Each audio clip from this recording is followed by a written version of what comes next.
Peace to Hootie. Peace to everybody. Peace and love to the darkest minds of the light. I just want to get right into these articles. So let's start with this one here. We're going to talk about we're going to try to get a hold of um,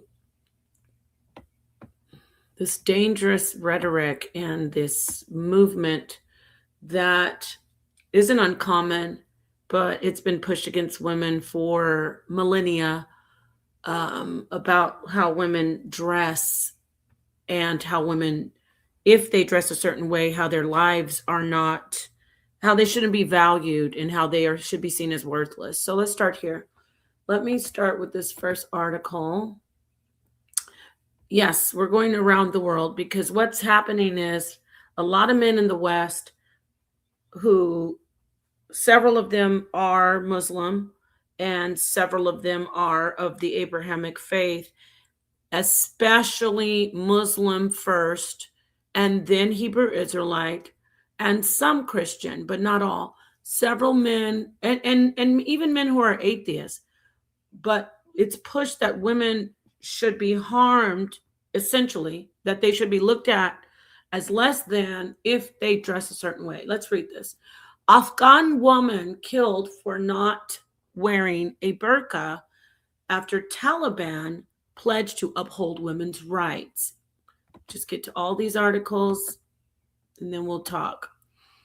Taliban militants have unalived a woman for not wearing a burqa. That's the head covering and like the whole beekeeper outfit.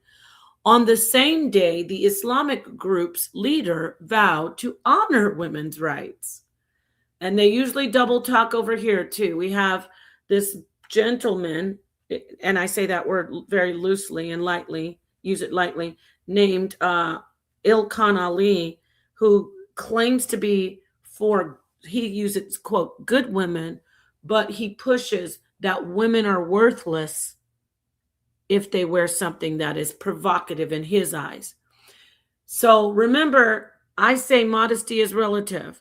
So it can be provocative to him, yoga pants, but even in these groups where men think like him, if a woman's hair is showing or she hasn't certain, like her boots are too high or her lipstick is too red, they consider that just the same as what Ilkhan Ali and other men considered to be whoredom.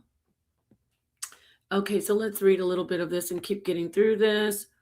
An Afghan woman has been unalived by Taliban fighters after she was caught in public without a head covering, not long after the militant group's leader promised to honor women's rights. Reports of the incident were supported by a photo that showed the woman surrounded by her own blood after she was fatally, hit with a bullet in the Takhar province in the northeast of Afghanistan. This is what's being promoted by Ilkhan Ali, essentially. He says, if she's dressed a certain way, she's worthless. She gets what she deserves. Okay? Afghanistan, and not just him, but he's the one that I'm coming for because I actually have seen him say it too many times. And anyone who aligns with him will also be swept up in the frenzy of we just want to hurry up and cut this cancer out because you're not going to get a foothold in the West that women need to be destroyed. Well, there's already a great movement about it, unfortunately, that women need to be destroyed because you can't control your feelings and you have something wrong with you inside of yourself, inside of your mind, in your body. You have something wrong with yourself when you see a woman wearing something that you think is sexually provocative. They think that hair is sexually provocative and lipstick. But if you say that women should be treated as Thots and 304s and get what they deserve, if you say, don't be surprised if we treat you how you're dressed, what you say it's 304 and a thought, then you align with these men who unalive this woman. Okay, so I just want to get through all of these. You can always look this up yourself, but let me get another article. That was Afghanistan, with a very, very strong Muslim population. But again, this isn't an attack on Muslims. It's an attack on men who think that because women wear a certain outfit and don't cover themselves if sufficiently according to what the men says, then they don't deserve to be treated with human respect and humanely. So let's get to this one. This one is a one about the hijab bill in Iran, in Iran. So Iranian, and there was the woman Gina well, I'll get to it. This very many women are being harmed and unalived by what they call modesty or morality police. And that's when I have to speak to the women. Shame on you for being enlisted by these men and attacking women for what they wear. That would be that woman who was on that panel with me saying she wanted to drag someone out by their hair because she didn't like what they had on in church. Let's read this article. Iranian women, women, face 10 years in jail for inappropriate dress after hijab bill. Yes, you can go to jail in Iran and other Muslim Sharia law countries if you don't dress appropriately. And what they say is appropriate, you can't even show your hair or wear boots that are too sexy or red lipstick. Iran's parliament on Wednesday, this is throughout the decade, by the way. This isn't recent, but it's happening now, but I'm just reading the articles throughout this particular decade that we're in. Iran's parliament on Wednesday passed draconian new legislation imposing much harsher penalties on women who breach hijab rules, days after the one-year anniversary of mass protest sparked by the death of Mahsa Amini. Mahsa Amini was going about her business. A group of morality police, people who think that you might look too sexy or too beautiful, and therefore you will get arrested there. They took her into custody and they beat her to death because she wasn't wearing her head covering, sufficiently covering her hair enough. Amini, a 22-year-old Kurdish Iranian woman, had died last September. This was a year ago. This article was brought out.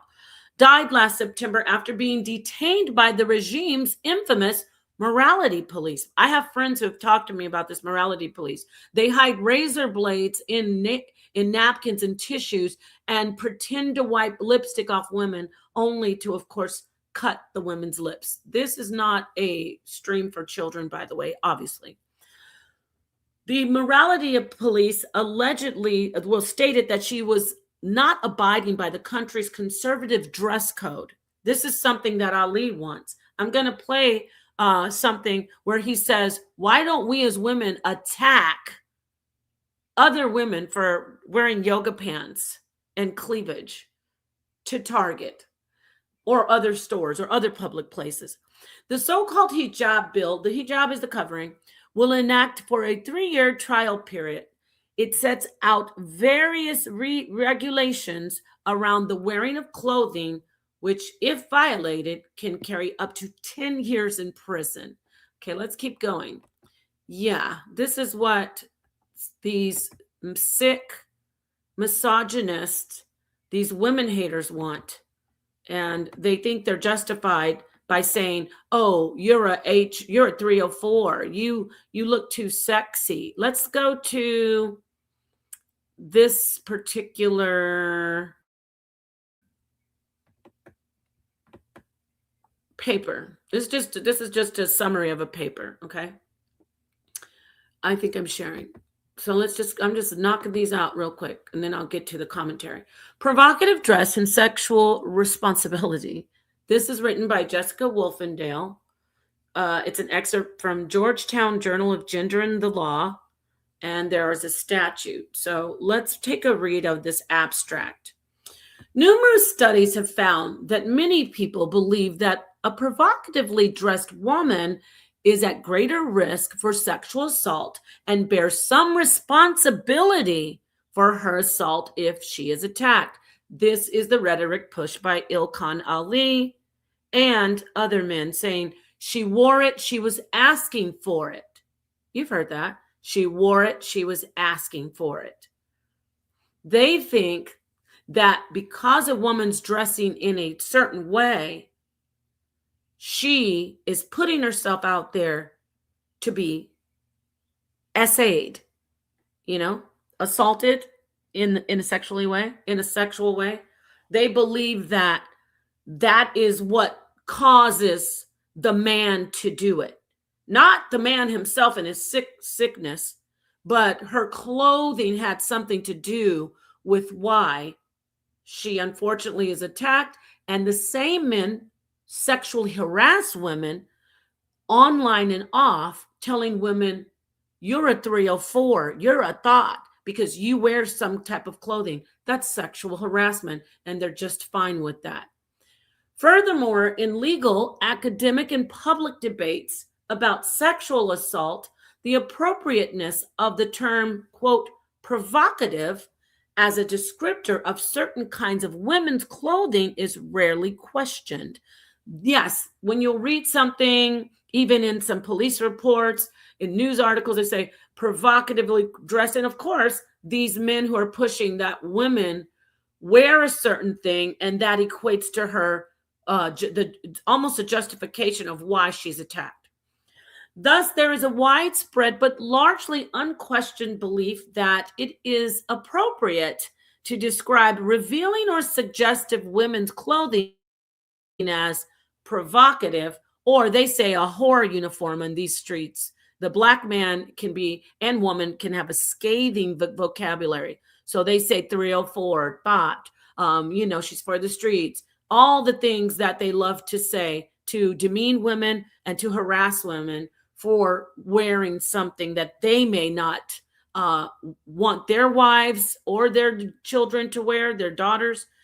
But that's not their place to judge someone, especially saying someone likes to, she wanted it. That's not your place. And that is a sick, twisted mindset. Women's clothing as provocative, and that women who wear such clothing could provoke sexual assault and harassment from men. See, they take complete responsibility away from the actual culprit and the perpetrator and put it on the victim or the innocent bystander or the innocent person who's just going out to check her mail, spend her day, work out. They say, oh, well, she shouldn't have been wearing that. It is rarely noted that only women's clothing is described as sexually provocative.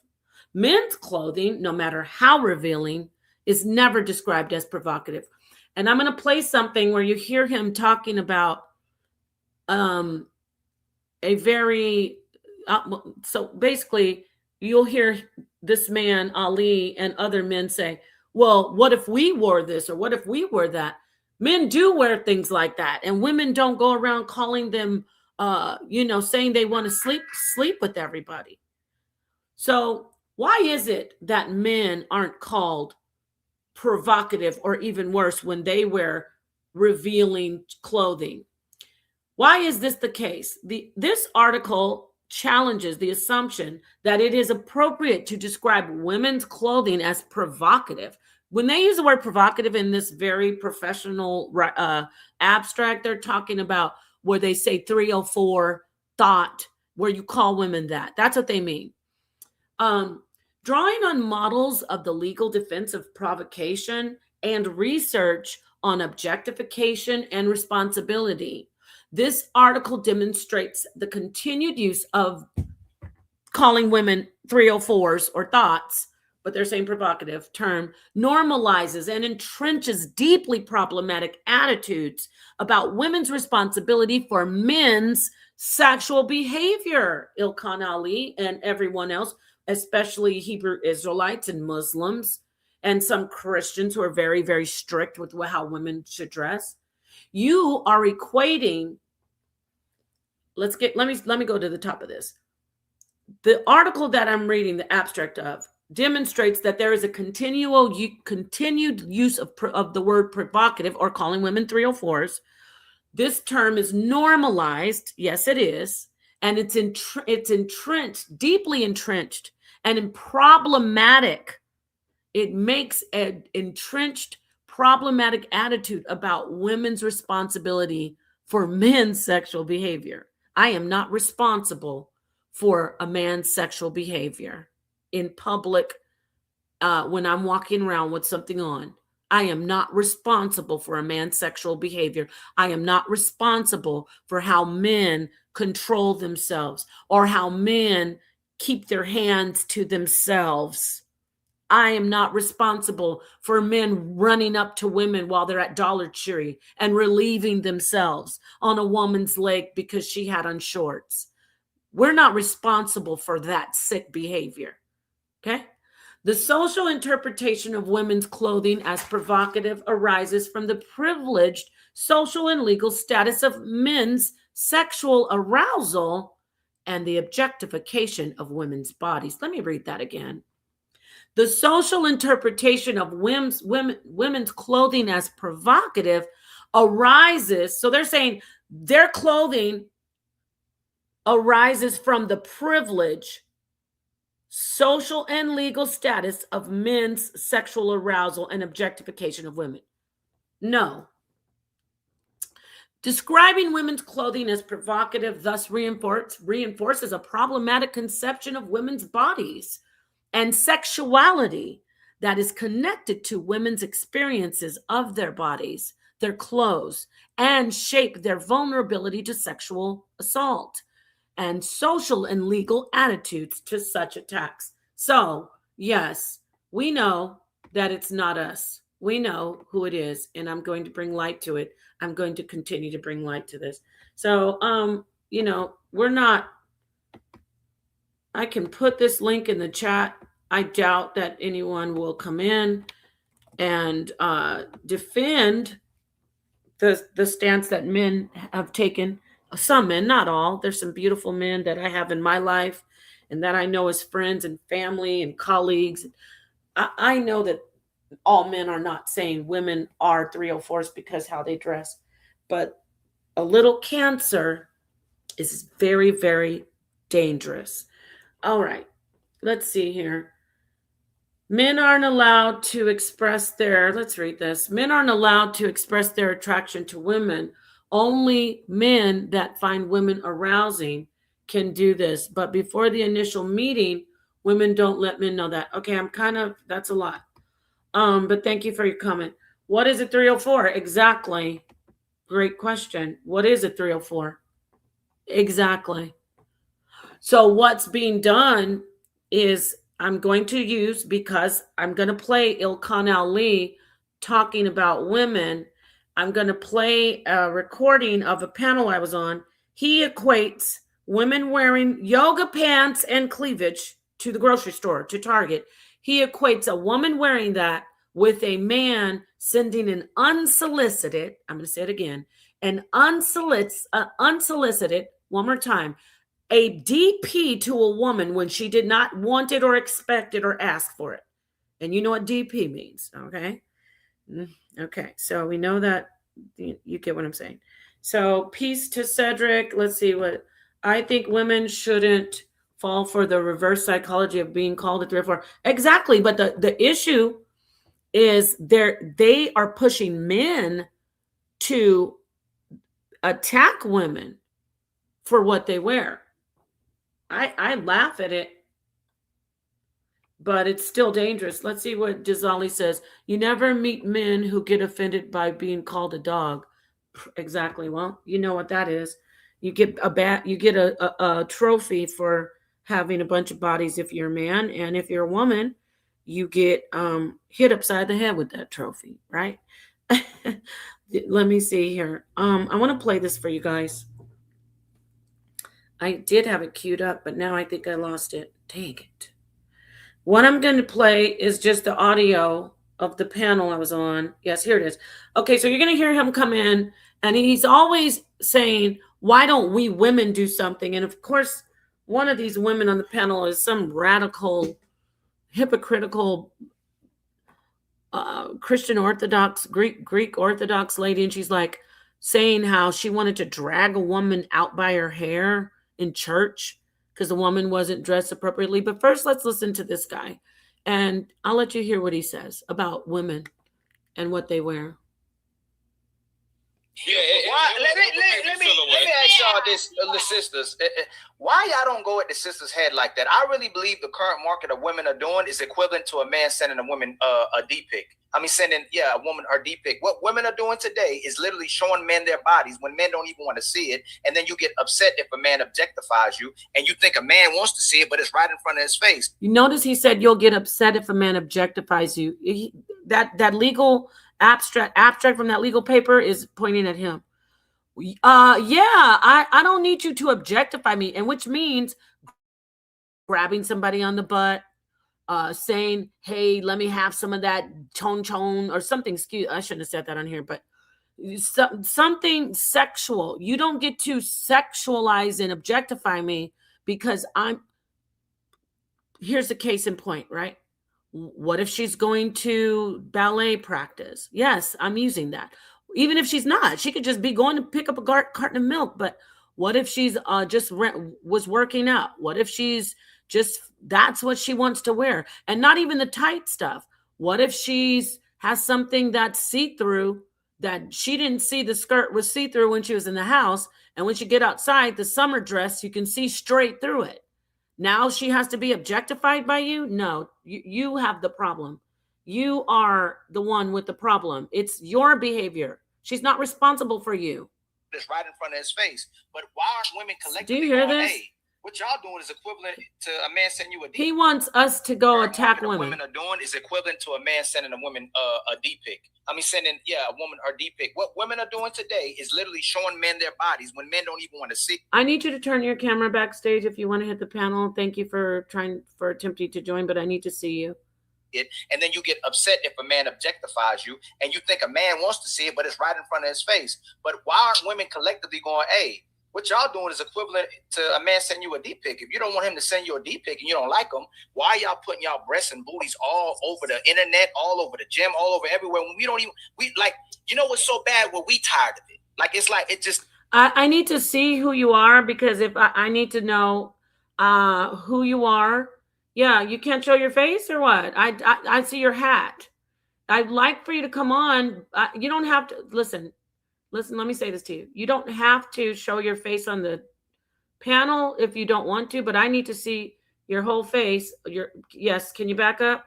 Because if you get up here and flash, now I have a picture of you and you can come in. So I have a picture of you, and in case you show us something, we don't want to see, we can, there you go. Okay. Yeah. Don't come in here trying to do anything crazy, friends. Okay? We're being serious about this. And I'm not saying he was trying to do that, but I need to make sure we don't get any flashing or what Ali said, something that Ali thinks is justified. You notice I'm up here talking about this. So according to Ali, who called me all kinds of thoughts because I say women shouldn't, that I can wear what I want, we should get an unsolicited DP or get flashed with some porn bomb. No. Be responsible for yourselves. It's just too much. Everywhere you go with I'm not tired. They don't want to be. One second, Ali. I'm not tired. So he gets on and says he's not tired, which is a heterosexual male. Like, yeah, why are you tired of seeing women? So exciting to get that shit is gone. But I want y'all to. There's no secrecy. There's no nothing. So here comes Ali again to double down on it. But it's because if they ever get to the point they want to do it, that's why a lot of them don't say it. Because same reason why women aren't too judgmental on women who sexualize themselves and do it for attention, because you still want that card to be able to be played. He thinks wearing yoga pants and doing whatever you want Wearing anything you want. You don't make the laws in this country, Ali. If you want to do that and abuse women and torture women and carry and have undesirable women jumping on the back of a pickup truck, going through the town trying to see if a woman is attractive so they can hurt her.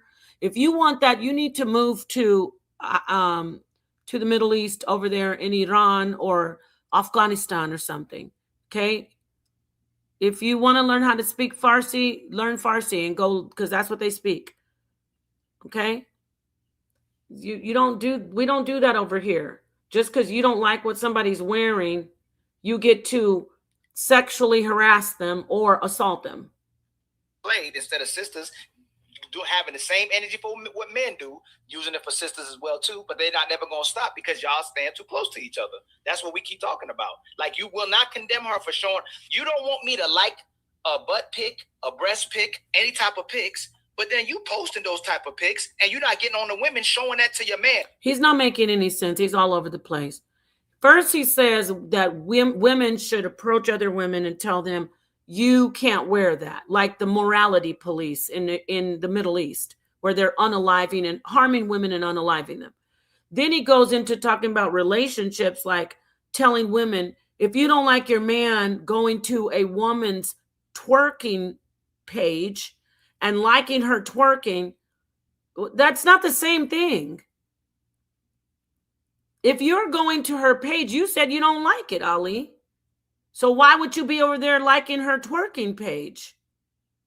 And obviously she wants you to like it if she's posting it. So you went from social media and then out of social media. Stay in one lane and make yourself clear.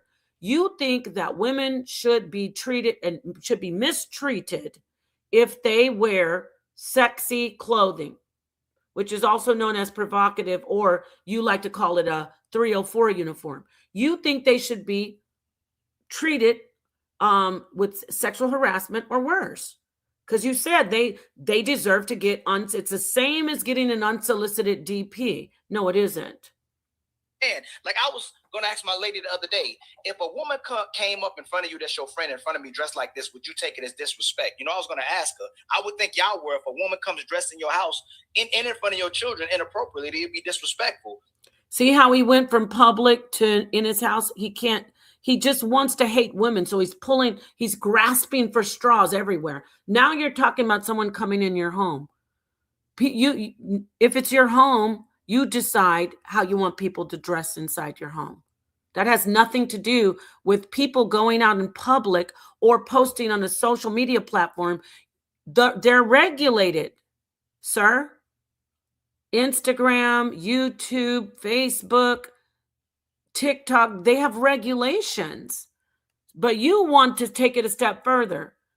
And because they can get on there and wear some yoga pants or some short shorts, you're upset and you think women should attack them. You can't get up there and put a DP on social media. You'll get banned because it's pornography. Okay? House in front of your children inappropriately, it'd be disrespectful. Why don't say nothing about all these women that's walking around in the same facet? If y'all would be upset if did you hear that? If a woman comes dressed in your, he's so out there. He'll probably never debate me. I would love to have a professional debate and beat his information up. His information, not him. Because he said inside your house, and then he went straight to, why don't you go and attack people in public when you see them? I can't tell people how to dress. I can only control myself. How about Ali start telling men to be responsible for their own behavior? House in front of your children inappropriately, it'd be disrespectful. Why don't say nothing about all these women that's walking around in the same facet? If y'all would be upset if all men in droves started wearing leggings too and did deep prints all over the place and having it in front of kids, it would be extreme. Men do that. I don't know what he is talking about. There are men who dress like that all the time. There are men who wear short shorts. There are men who wear gray sweatpants everywhere. So what is he talking about? And they don't need to be attacked either. But he's just focusing on women because I suspect he's Muslim. I mean, Ilkan Ali is a Turkish Muslim name. So I'm suspecting with this rhetoric that he might be Muslim. But even if he's not Muslim, he's definitely pushing this idea that women, because of what they wear, cause men to behave in certain ways that they shouldn't behave in sexually. Sickness. And depress all over the place and have it in front of kids. It would be extremely inappropriate to society, and they would bash it, they would shame it, they would try to correct it. It's booty and breasts at Target, at Walmart, on Instagram, Facebook, wherever you go in your neighborhood. You be like, God dang, man, go put that up. Like, why y'all don't tell each other? Why aren't you mad? Hey, yo, why you keep showing that, my man? Why you keep in tight? So now he wants us to approach women and ask them why they're dressed a certain way, because again, why are you showing it to my man? You hear him? He wants to equate the behavior of a man with saying that, he wants to say that the behavior of a man is controlled by what women wear. He's going to say, if you don't want your man to cheat, stop these women from wearing these clothes. This is dangerous talk. This is dangerous rhetoric, and it's sick, very, very misogynistic. It is the rhetoric of it fuels predators. I'm not calling him one, but he is definitely irresponsible because he's fueling predatory behavior. He's fueling violence against women. Yes, he is. And he's fueling the objectification of women. A woman wearing something isn't objectifying herself. That's her body. That's herself. How can she be objectifying herself? You objectify yourself when you put yourself in a position such as stripping. You've objectified yourself in that way. Why doesn't he come after strip clubs? I wouldn't, everybody has a right to do something, but I would stand behind people who say, look, we don't need all these strip clubs all over the place. It's a little bit much, women in here basically legalized solicitation of women, but it's legal. So I'm not going to go and advocate really. I'm not going to waste my time, put it that way. However, that is objectification of women. Why doesn't he put his energy into a place that men can go to and sit, and women can be demeaned or demean themselves and not know their self-worth and put a price on themselves? Because I'll tell you why. Because that's something that benefits men. That's something that takes the power from the woman, her sexuality and her provocative, sensual self. That takes her power away and gives it over to the male. Get it? The person that owns the club, whether it's a woman or not. It's a place for men to go and objectify women. Why don't you do a movement against that? You won't. You're too busy worrying about what the individual woman in her daily life wears. It is her choice. And I will say this, if a woman is a stripper, she shouldn't be called all kinds of names. She shouldn't be called a 304.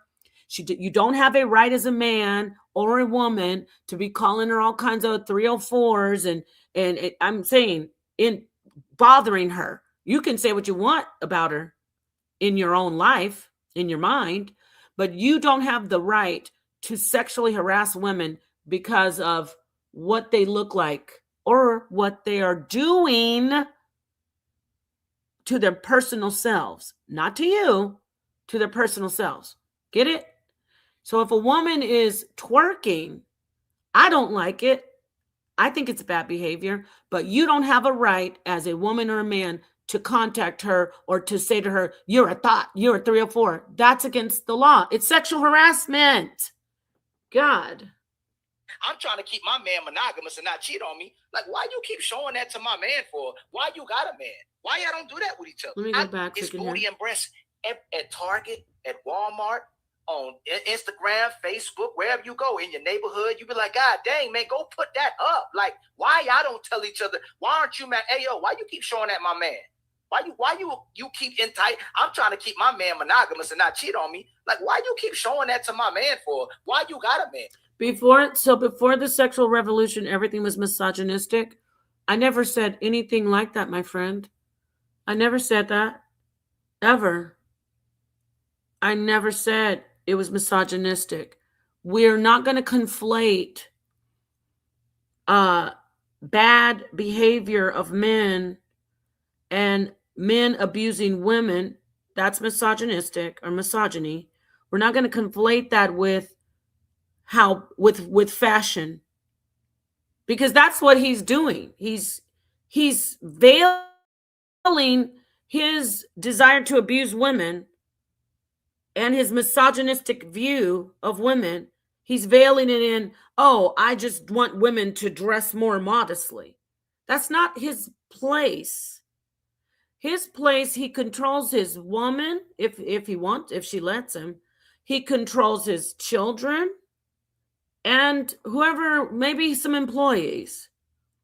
But he doesn't control, and he doesn't have a right to call women whores, and thots, and say they deserve what they get. He doesn't get to say women deserve to get SA'd and sexually harassed and receive unsolicited pictures of men's erect members. He doesn't get to say that. That's wrong. That's pushing hatred against women. He doesn't get to say that. Now, if he doesn't like the style, because I'm assuming you mean before the sexual revolution, women were dressing a certain way. Even then, they had, when women were wearing, the perfect example is the Middle East. Women get arrested or worse, physically abused, or they may get, just harassed for wearing lipstick or some hair peeking out of their head wrap or high boots that are like above the knee. If it makes a man go, hoo, yeah, then it's illegal and she's in danger. He's saying that no. So back then, before the sexual revolution, there was always something that was seen as racy or provocative when women put it on, but that's relative. Modesty is always going to be relative and contextual. It's not the same across the board, because lipstick to, I assume, I don't know, because he seems pretty radical. He seems like a Muslim. I don't know if he is, but he seems like one. Just like he assumes women are whores, I assume he might be a radical Muslim who thinks that women shouldn't show their hair or wear lipstick, or maybe he doesn't. There's levels. So I just want to address that comment. Let's see what you said after that. Since then, the sexual revolution happened in the Middle East. I'm talking about America. What do you mean by the sexual revolution in the Middle East, sir? Because I know that there was a revolution in Iran. We had the Shah, who of Tehran. He was basically the king of Iran, of Tehran, and he was ruling, and his wife was very modern. She wore, European, some high fashion. She wore clothing that women wear in the West, and women could wear that. But once the Ayatollah Khomeini took over at that time, women were told that they had to wear the chador, which is basically the hijab and the niqab. They had to wear that, or they would be, it would be, it's now illegal. It's illegal. Even once there was an Iranian singer, a Persian lady. She was singing and she was in Europe, but it was being broadcasted in Iran. She got arrested when she went back to Iran. So she wasn't even in Tehran. She wasn't even in Iran. She was in Europe. But when she got back to Iran, they arrested her for not wearing the hijab. It's crazy. So, anyway, let me let you finish listening to this. Why y'all don't do that with each other? I have said that to a friend on a vacation. where she was like one of two single women with a whole group of. Okay, that sister, she made that made sense. Basically, her story is she did say she was in a friend group, and they were all couples except for one person was single, and she wore a very revealing two-piece. That's her business. You see the difference? That was a closed group of friends. She had the right to say, hey, I suggest you wear this and that. And then it was a friend of hers too. That doesn't mean that the friend's not going to be offended, though. That doesn't mean that the friend's not going to say, mind your business, however. And then it may have even ruined the rest of the trip. So I tell ladies, be careful trying to tell somebody what to wear. Even if it is around your husband, and if it's around your children. If it's not in your home, then the best thing you can do is cover your children's eyes, which that happened to me quite often as a child. When I would go somewhere, if my mom thought something wasn't appropriate, I get my eyes covered, or I was told, cover your eyes. Or get your kids out of that area. If it's really somebody that's really looking outlandish, which that is possible, or if they're twerking, don't have your children around that. You can easily say, let's go out of here, guys. And it's not convenient. It's unfortunate. But you walking up to somebody saying, please stop twerking. If they're twerking in public, behaving that badly, what do you think they're going to do when you walk up to them and tell them, please stop twerking in front of my children? Oh boy. Whew. We're going to be seeing some real world star stuff happening. I'm not putting myself in danger with these women the type of woman who will be out there twerking and acting wildly. I'm not going to approach her and ask her to put some clothes on or tell her you shouldn't be wearing this. No, why would I do that to myself? I'm just going to try to get out of her way. And that's that. Let the establishment that I'm at. If it bothers you, you can go to the establishment manager. Excuse me, there's a woman here. I don't like what she's wearing. There's a man here. I don't like what he's wearing. Then if the establishment owner wants to take care of it, fine. I mean, if you want to go that far.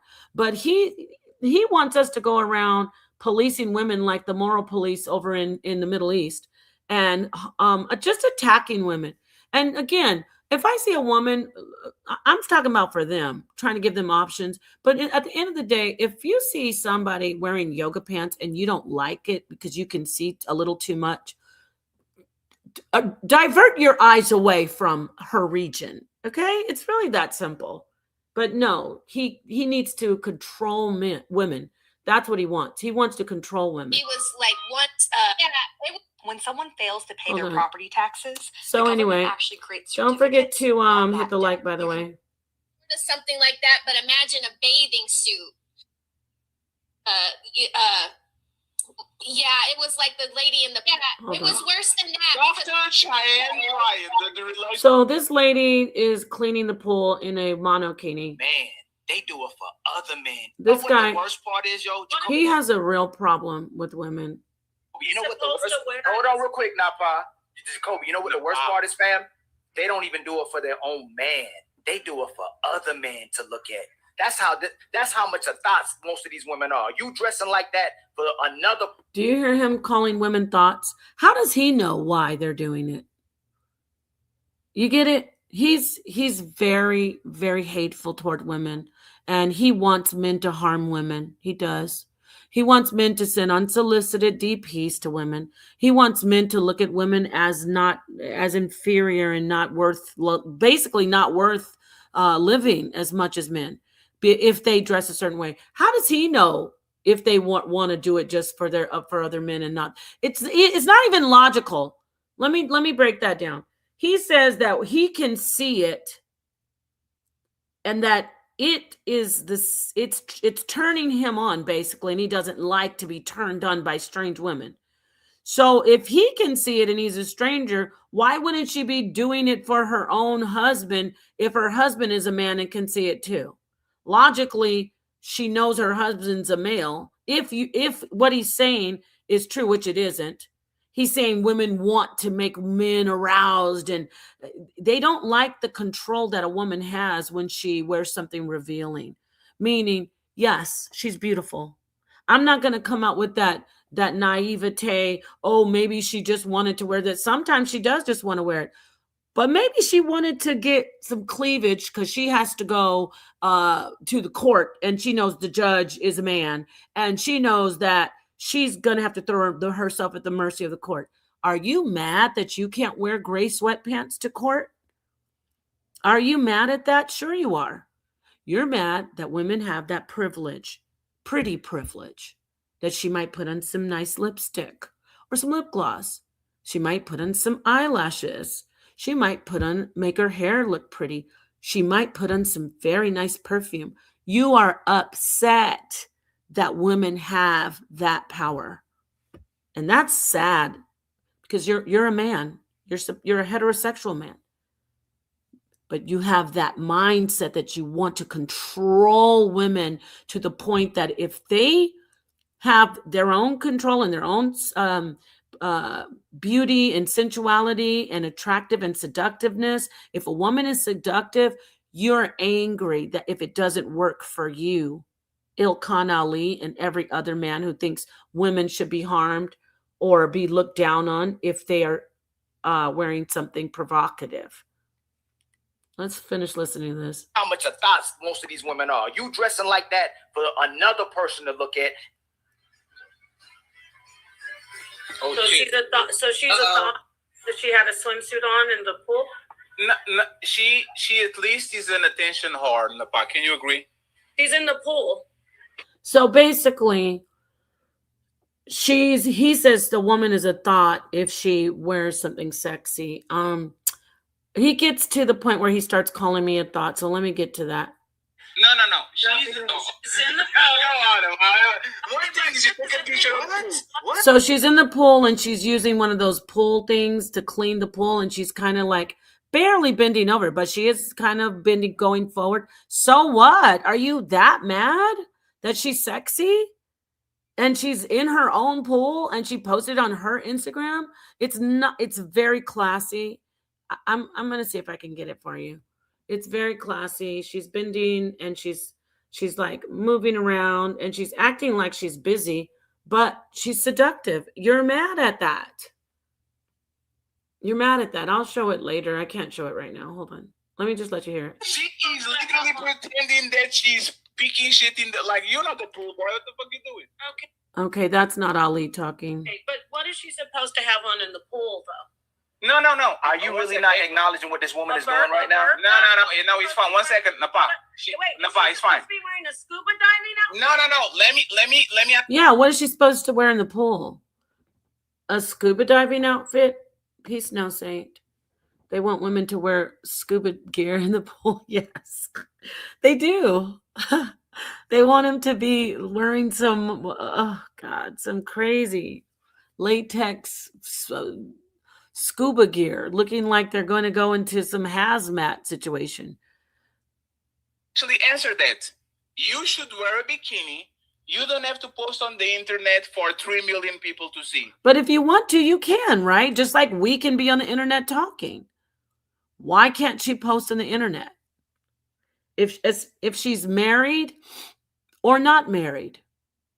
If she's married, though, or in a relationship, if the person knows that she's a personality on the internet, if the person knows that she's a dancer or a singer or an actress, why is he going to have a problem with her posting on the internet? He shouldn't.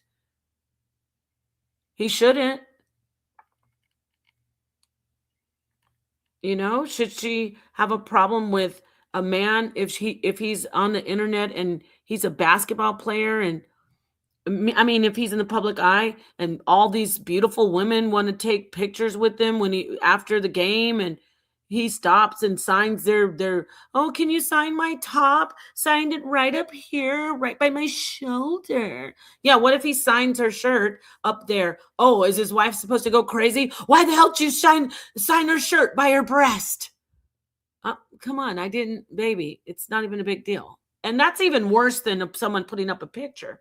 But we're supposed to just be like understanding that, oh, it's his job. A bunch of women are always around him. Oh, he can put up pictures of himself shooting that three, hitting those threes, and all the women are on his page telling him how sexy he is.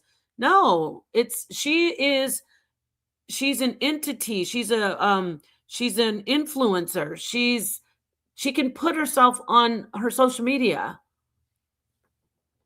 You shouldn't be dressed like, you can't be dressed like this for your husband. It's fine, right? Wait.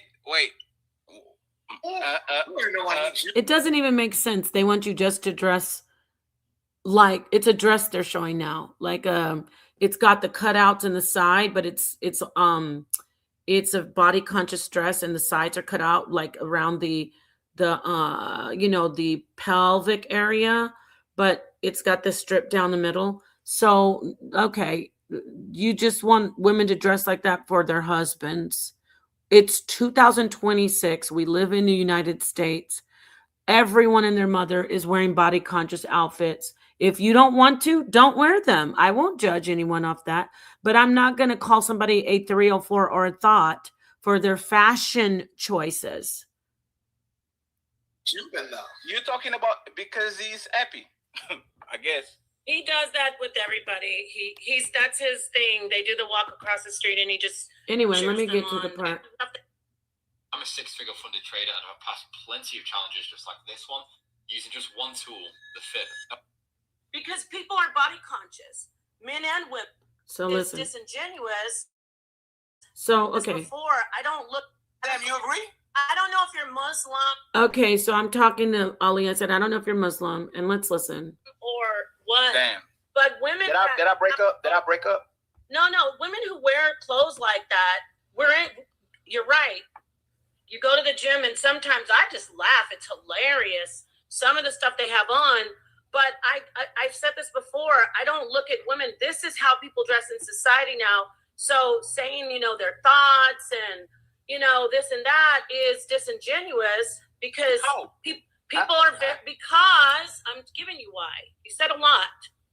Because. Okay, first off, I was on Melanin Legacy, and Peace Genesis. Tommy was talking to me about this, and I was trying to give some background, but it was his panel. So people came for me. They're like, oh, you just bowed down. Because I end up talking over Ali on this clip because Ali always talks over everyone and he talks too much. But hey, it's his show. He's a co-host. However, I wanted to point something out. If you listen, he came in saying a lot. He talked about women deserve to be checked. He doesn't want to see that. They should get sexually harassed. Men should, it's the same as getting a DP without asking for it. So now I come in and it's called Ladies First. And I start giving my point. And right away, he's going to start interrupting me. And that's when I returned him the favor and started interrupting him. Now, hear my reasoning for that. That's his prerogative. I wasn't going to argue him down. He kept on saying he didn't want to know about the history. And he said all he saw is the clip that he was watching when I was interrupting Ali, because Ali needed to be interrupted. Check. He needed to be interrupted. But I agreed. I said, you know what? Fair enough. I was wrong. I interrupted him. You're right. I was behaving badly by interrupting him, and it was a conscious choice. I agreed with Tommy when he said you shouldn't have even gone over there if you knew you were going to argue with him. He has a point to the point where, not that I'm worried about arguing, because it is to debate topics about women. That's what that panel is about. I agreed about he's saying I shouldn't have gone over there because essentially I get disrespected by Ali. He starts insinuating that I'm not submissive, which I don't have to be. If he's saying submissive, no, I'm not submissive. Not according to his definition of submissive. Damn right I'm not. And anybody else in this community, we need to teach people what submission and dominance is.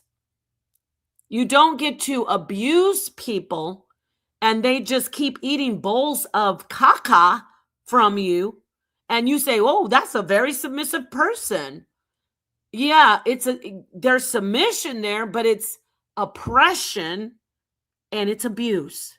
We're talking about positive submission and healthy submission. Did you want to say something before I finish playing this? Because I'm going to finish playing this. Honey, I think they get S&M mixed with submission. Yeah. Like, because a person has a mind, they want people to be S&M submissive, not regular, like, I mean, just submission is a actual form of dominance in a certain way. If you actually think about it, you're submitting, but at any point the submission could end. So the dominant person has to have a certain level of respect for the person that's being submissive, or that person takes away their submission. That's the whole point of submission. Bingo. Submission is a gift, and it is a privilege that you give to someone. They think we're supposed to just, and by the way, when I come in someone's house, technically I get it. Ali is the host, the co-host, but that channel belongs to Fatty. And I get it. That's his homie. I know Fatty wants me to respect Ali like him, but it's hard to do so. I treat people how they treat me. What I'm trying to say is when I come into someone's house, if I know it's their panel, I'm going to treat them with respect. That's why when I'm over there and Fatty says some things that I may not agree with, and that I'll acquiesce, or I'll say, yeah, you're right. I don't just, how do you show my complete behind, as my parents say, like, we can't take you anywhere. I don't do that. So with Ali though, yeah, he's a co-host, but he doesn't, for me, he wants people to just listen to him ramble and bash women and call women hoes and 304s and thoughts. No, sir. I snatched the submission right back, as you say. So I want to finish playing the rest of what he said here, and then I'll let you comment on it. Let me get it. Because people are body conscious, men and women. Women, it's not the same as getting a DP. If you see this woman walking across the street with a sexy dress on, it's not no, it isn't. No, it isn't. It is. You're not looking at her genitals. It is. Y'all always try to play. You know what's even worse? You know what's worse? A fantastic. See how he wants to railroad me and talk over me? And then when I start doing it, that's when I was on that panel and Tommy was like, well, you were talking over him. Yeah, I was talking over him because he's annoying as hell, and he needs to stop trying to push that women deserve to be mistreated for how they dress. And Fatty. You know what's worse? Give some pushback because it's been kind of an echo chamber about this. She has on a very sexy dress. Okay. We know this. We know that we can see it's body conscious. But she's this is a society where have you been to Miami? Like, yes. We're not talking about going somewhere where everyone's wearing beekeeper outfits and burqas. She is in a society where that's a normal outfit. And she's going to put a dress on like that. And she's going to be around everybody else, like you said, who's dressed like that. And people are going to say, it's not, you're not going to look at it and go, oh, this hoe, she wants me to see her this. She wants to get effed. It's just about body conscious, and people are much more conscious about their bodies these days. So cleavage, and he's getting upset if you watch. He's not listening to hear. He's listening to respond. Yeah, and he's getting mad because I won't stop talking for him. He's like, "Oh gosh, you talk too long." Saying stuff like, yeah, and he's ready to go. Booties doesn't mean that she's like. It's not equivalent to sending a DP. Hey, they're not you know what's saying, funny? I want to have sex with you. They're showing. They're showing what they worked out on. They're showing what they invested money on. And that's it. And if you don't like it, then keep your woman dressed in a beekeeper outfit and wrap her like a mummy, put her in a closet, bring her only out at night, make sure she has a box over her, and then you'll be okay. So that's all there is. And then he'll cheat on that woman with the woman that's got the walking. Right. But let me show you what happened with him, why I lost complete respect for him. He did it before. Like he really likes to talk about y'all this and y'all that. First off, Negro, or whatever you are, sir, Turkish Negro, you don't know me just because you see me on the internet. Don't be like a 5-year-old watching TV. You don't know anything about me. But let's keep listening. Talking about y'all this and y'all that. And that's when I started when he started with the, oh, you are so submissive. That's when I started in on him personally.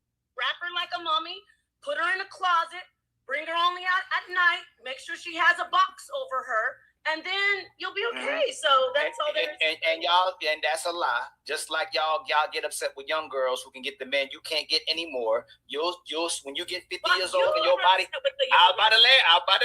First off, now he changes lanes.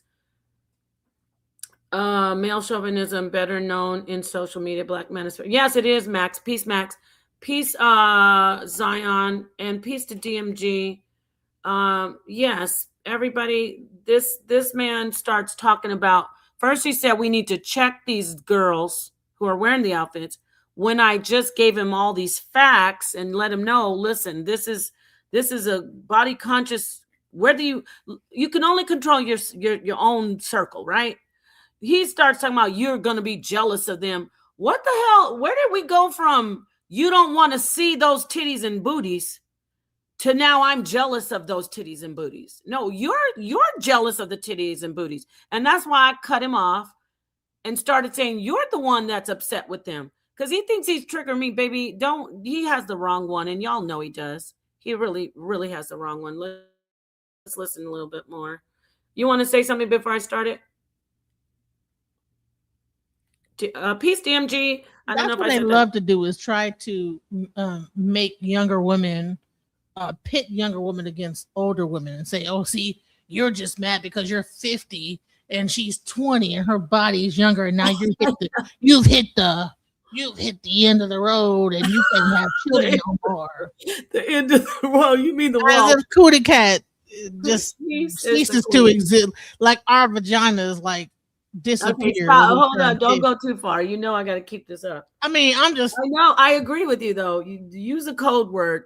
Our Cootie Cat. No, not Cootie Cat. Just our bodies. Okay. Our booty, but sniggly lag. You are stupid. I can't let you up on my panels without being serious. Stop it. Our stiggly parts. God dang it, you too. Okay, seriously though, he is so funny how he switched lanes into the whole, I gotta turn the young woman against the older woman. Let me try that.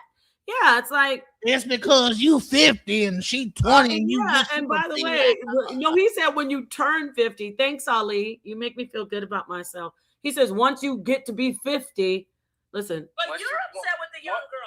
I'm not upset. Who's mad with young girls who can get the men you can't get anymore? You'll when you get 50 years old and your body, I'll buy the land. But you're upset with the young girls. You say I'm about to lay. What the hell does that mean? I'm about to land. No. Peace, I'm not mad. Actually, y'all need to stop. You said they're whores and thoughts. You said it's the same as sending a vulgar DP. You are mad because you don't like it. You said, why don't we check them? Check them why? I think young women, because their bodies are beautiful, they definitely should wear body conscious because they're, like you said, they're not always going to be like that. So why should I get mad at a young woman with a beautiful body and tell her she's a thought when it's a good thing? So you're the one who's mad at young women, Ali. Y'all flip-flop. Because you're actually, when you get about 50... 1 second, Ali, 1 second. Didn't want to anyway, go ahead. When you get about 50, that's his way of trying to put you down. I know, like no other way of putting you down than the age. My age. Yeah, my age. Yeah. If I was up there, he'd be like, "Oh, well, obese women." Exactly. He would, and then another woman, he'd say, "Oh, you light skin," whatever it is. You're not attractive. Anyway, but I did say something to that one girl because she got up there talking about she wants to drag women by their hair and their thoughts and whores if they dress like that. I said, you're an undesirable. And they were all clapping like, yes. Yeah. Exactly. So, that sounds exactly right. Just grab them. No, they didn't clap. They had the nerve to attack me. Talking about, oh, I can't believe you said that to her. That's what you guys say. That's your rhetoric. Peace is a queen, and Zion, peace. I don't know if you're there, Zion, if you can hear me. Okay. Peace. Peace as a queen. I'm going to get to you in just a moment. I want to hear from you. Zion, he was here and he wants to say something. What did you want to come in here and defend your brother? I'm just kidding. What's up, Zion? How you doing? Zion, are you there? We can't hear you. Zion? I can hear myself. That's weird. Okay, let's see. You need to work on your audio, Zai, because we can hear you. I'm gonna make your voice sound lower every time. Like when that's creepy. Who, my voice? No, when it repeats back, it's like, "Hello, Zion." That's the demon that's coming for us. Hey, it's the queen. Unmute your mic if you want to add. I want to hear from you. Go ahead. Yeah, I just came in maybe like 5-10 minutes ago, and I laughed so hard at the old school usage of cootie cat. I love you for that. But yeah, just the conversation at hand. I only heard the part where he was basically trying to make you jealous of younger women, as if, older women are jealous for some strange reason. Like, they're about to go through the same heartbreak we went through when we were their age. Like, nobody is jealous, okay? Right. If anything, we want to stop them from going through the same heartbreak that we went through so they can get further in life than we got to go. So yeah, did you hear the part about did you hear anything before about what he said about let me tell you, I could go back, but I'll just let you know what he said. He says, this is a gentleman, and I use that word lightly, because I don't have anything. Let me just stay on track. Okay, this is a man who gets on panels and he says, women who wear yoga pants or cleavage or anything that's form-fitting are thoughts and hoes. And he also, of course, includes women who are on the internet showing a lot. Are thoughts and hoes, and it's the equivalent, them going to the store, like in Target and Walmart, and you seeing them in yoga pants with cleavage is the equivalent to a man sending a DP, you know what that is, of his private parts, get it, to a woman without her wanting it, an unsolicited one. He says that's the same, him having to look at women with shorts on or anything that he deems provocative. It's the same as if he took a picture of his private part and sent it to her without her wanting it. That's what he said. What do you think about that? That's a gross false equivalence. Yeah. Like, your bare skin and these clothes that I'm wearing do not equate to each other. It's a way to like demonize our behavior using their demon behavior, and I don't agree at all. No, I missed that part. Thank you for explaining. Yes. He says basically women who dress, may run to the store in biker shorts. Oh, he really has some problems with that. Anything that's tight, like yoga pants or biker shorts, he says that woman is a 304 and a thought, and she should be treated. He likes to add that. I can play the rest of it. He says she should be treated like a 304 and a thought. So yeah, here we got Zion back. Is there anything else you wanted to say before I get to Zion? It's a queen. Mic check. I can't hear shit. I gotta we go hear back you, out again. No, I'm good. Yeah, I'm just ready to hear the rest of this conversation. Y'all can hear me, but I think hear you. Yeah. No, I'm not here to defend, dude. I gotta go back out because I can't hear y'all now. Okay, coming back in. I was joking with you. Go ahead. Come back. I can't hear you. All right, go out and come back. It must be your device, because we can hear you, but you can't hear us. Okay, let's listen to the rest of what happens on this conversation between him and me. Jeez. Second. Napa, let him finish when he starts. Go ahead. I'm just talking. saying. Yeah, when you get 50, you gonna judge them too, because she gonna start taking attention to your man as well too. No, just like y'all. That way, honey. Broke up. Hey, you That's keep why I asked. wrong. One second. That's why I asked about. Let him finish his thought. Okay. You can reply afterwards. Go ahead. Y'all are liars.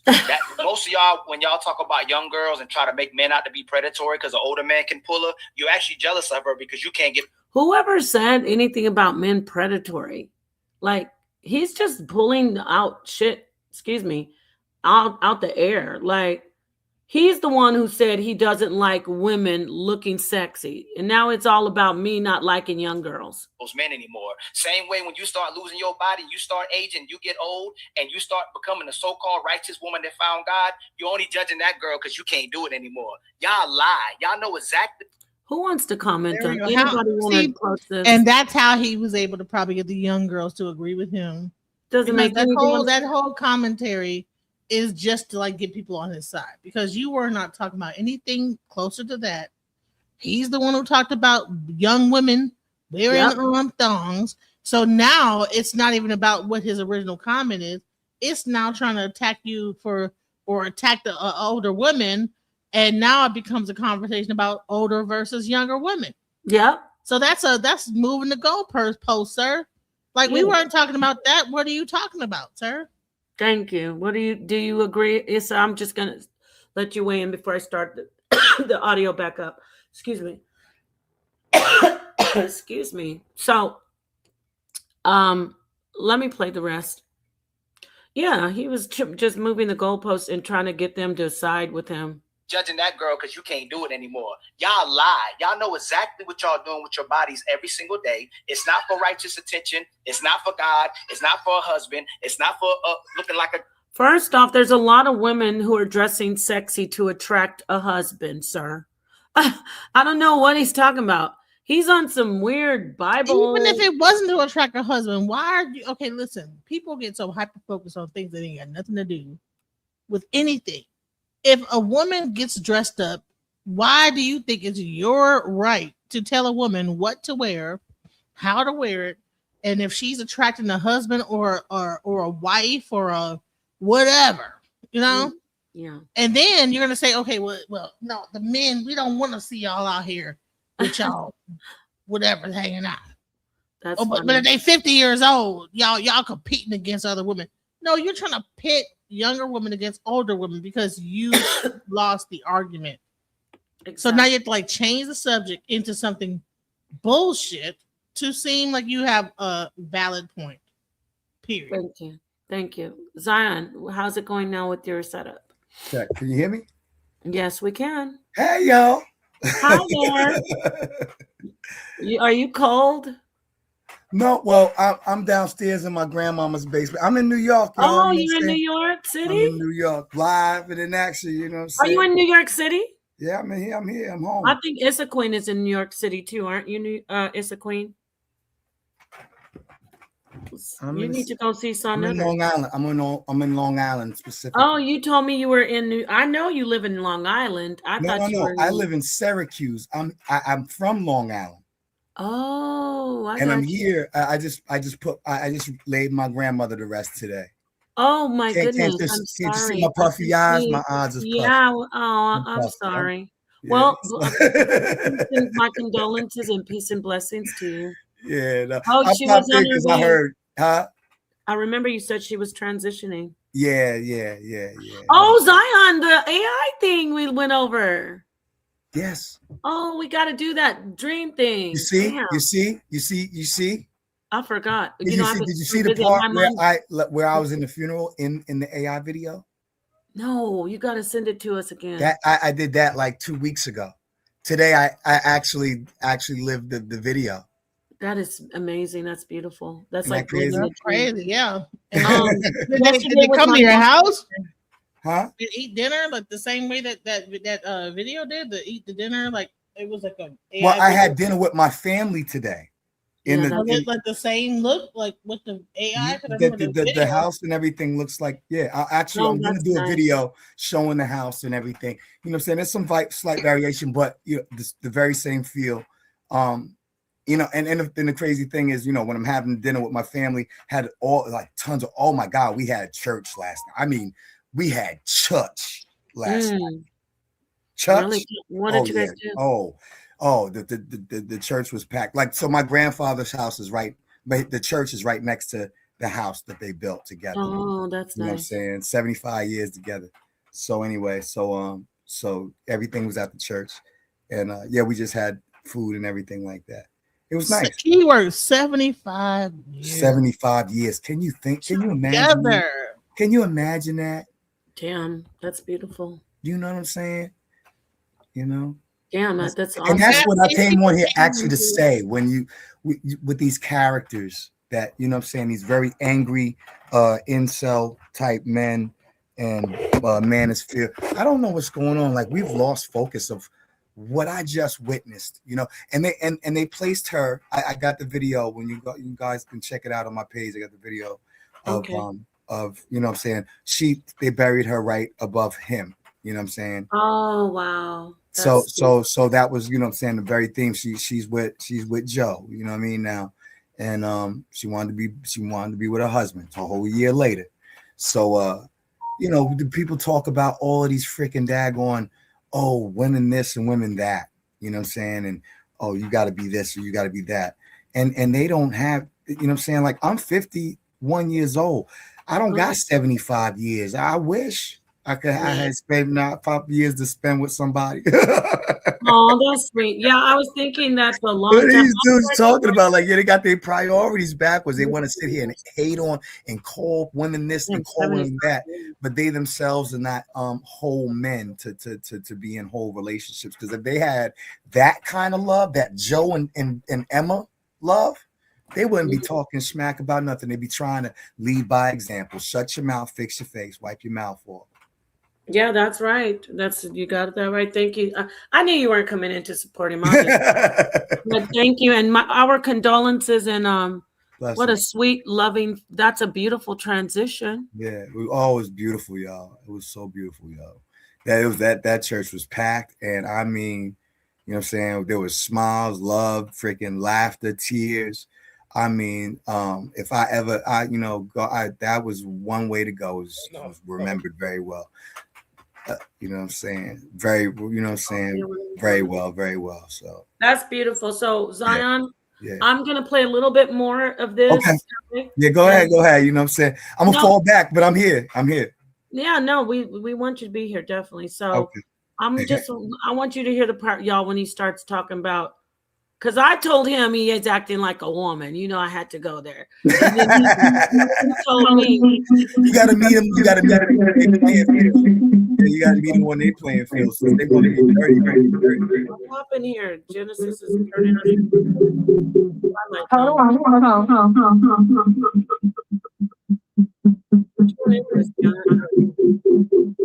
I mean, I can't remove it. Hold on. Where'd it go? Hello? You there, Genesis? Can you hear me now? I'm here. Okay. Yes. Okay. Check so one. Let me let you hear the rest of this mess. It just went off the rails. It's not for righteous attention. It's not for God. It's not for a husband. It's not for looking like a good woman. It's to get that type of attention from men and to condemn the men when they gave you the attention that you're asking for. So we're just asking you this.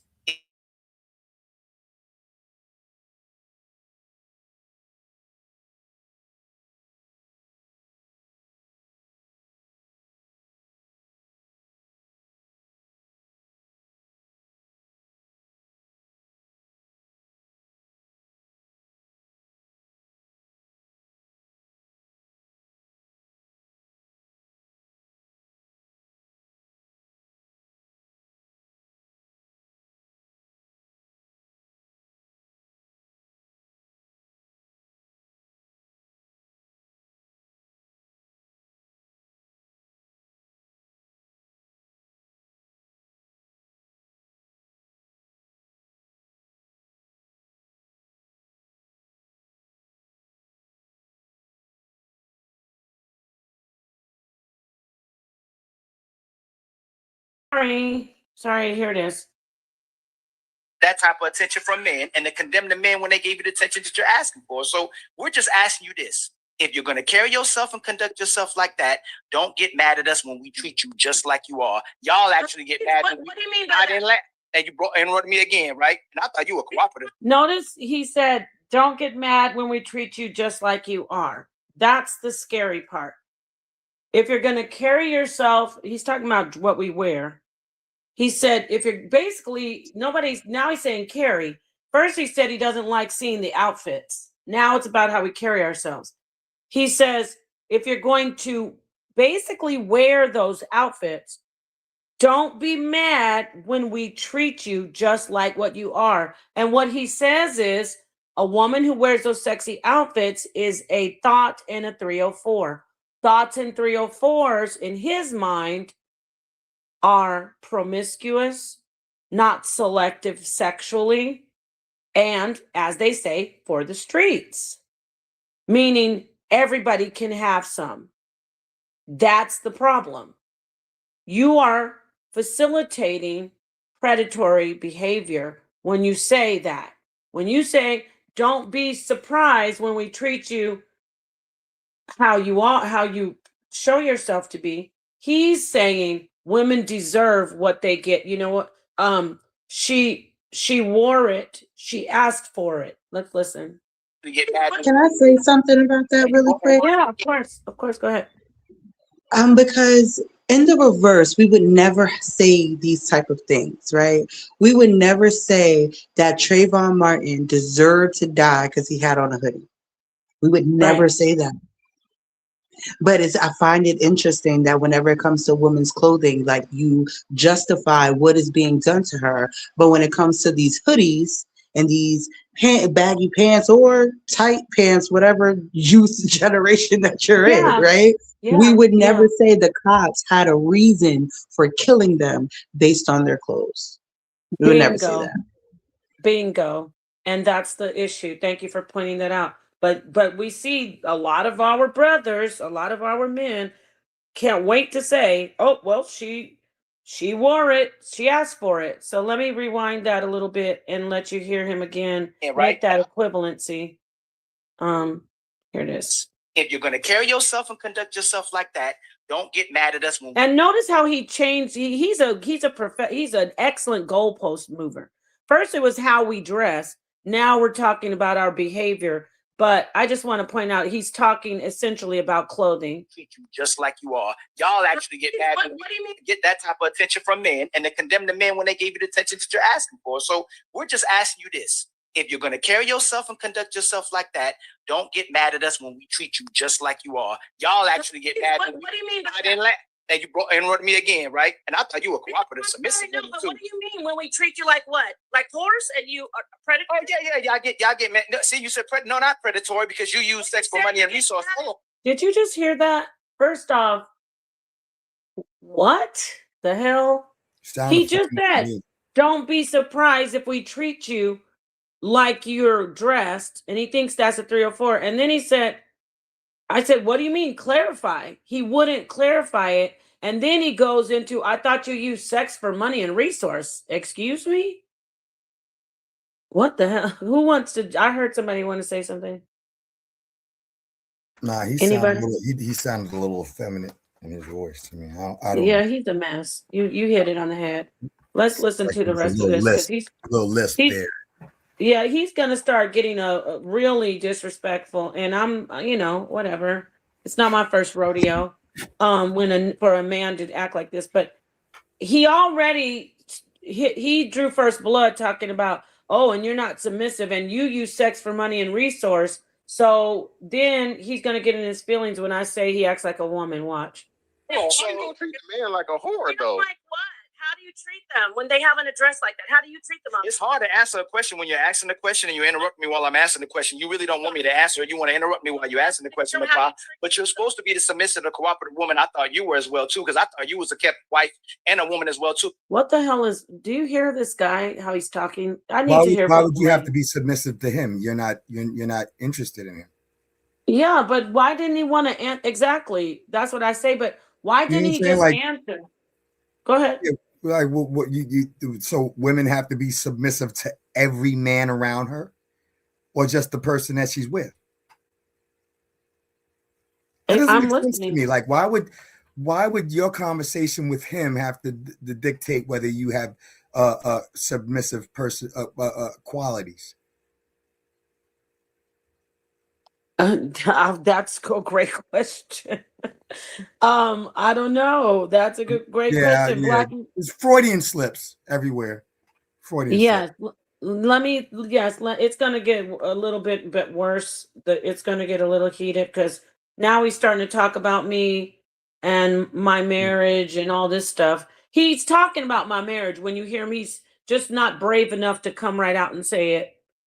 Wife and a woman as well too, and you get on women about how they move as well too. But when it comes to you having to actually conduct yourself that way too, you get upset at a man when he don't want to treat you like a wife or respect you because you don't respect yourself. Women when And they you keep dress doing like it again. What the hell is he talking about? Respect me as a wife. I don't know if this guy has been waiting for this moment for months and years to talk to me about this. But to me, it's like a veiled kind of something that he's pulling up from something else, you know? Like maybe he saw an interaction between. Yeah. That happens. They hear you speak on other platforms and they feel like they have a better comeback for that conversation.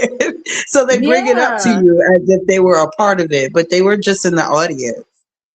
Exactly. He sounds like he's going on some, and he did go on. It's exactly right, as a queen. He's on some other stuff. Now he's talking about me being submissive and a kept wife. And I'm like, this dude is just vomiting out all the stuff he wanted to say from panels from chats that he was in. And so let me just play. It's almost over. How do you treat women when they dress like that? Back to you said how we treat you. How do you treat women when they dress like she's? Let me answer this for you, right? Hey, Napa, how do you treat a woman that dresses? So Fatty goes and shows some pictures of some ladies with he tried to help this guy. Well, how does a man treat I don't treat her like anything. Exactly. So, hey, Fatty, hold on, ladies. You see how she can't say nothing about what a woman does? It's the same. They showed a woman with yoga pants on doing a yoga move with her leg up.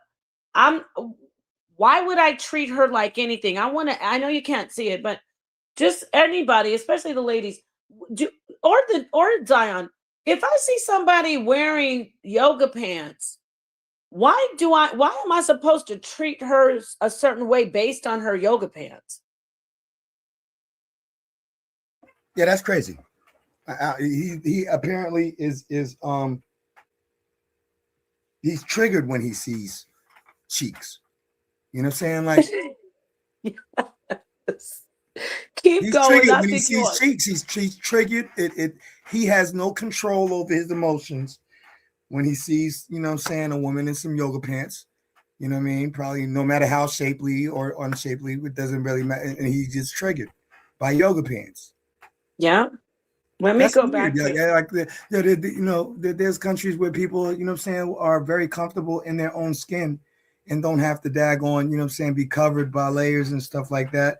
It's normalcy and nobody's, you know, necessarily triggered. And then there's places where, like, you know, where women wear long covering garbs, like in, you know, Middle East, and men are still freaking aroused with all of that scuba. What did you call it? What did you call it? Beekeeper outfit. And beekeeper outfit on.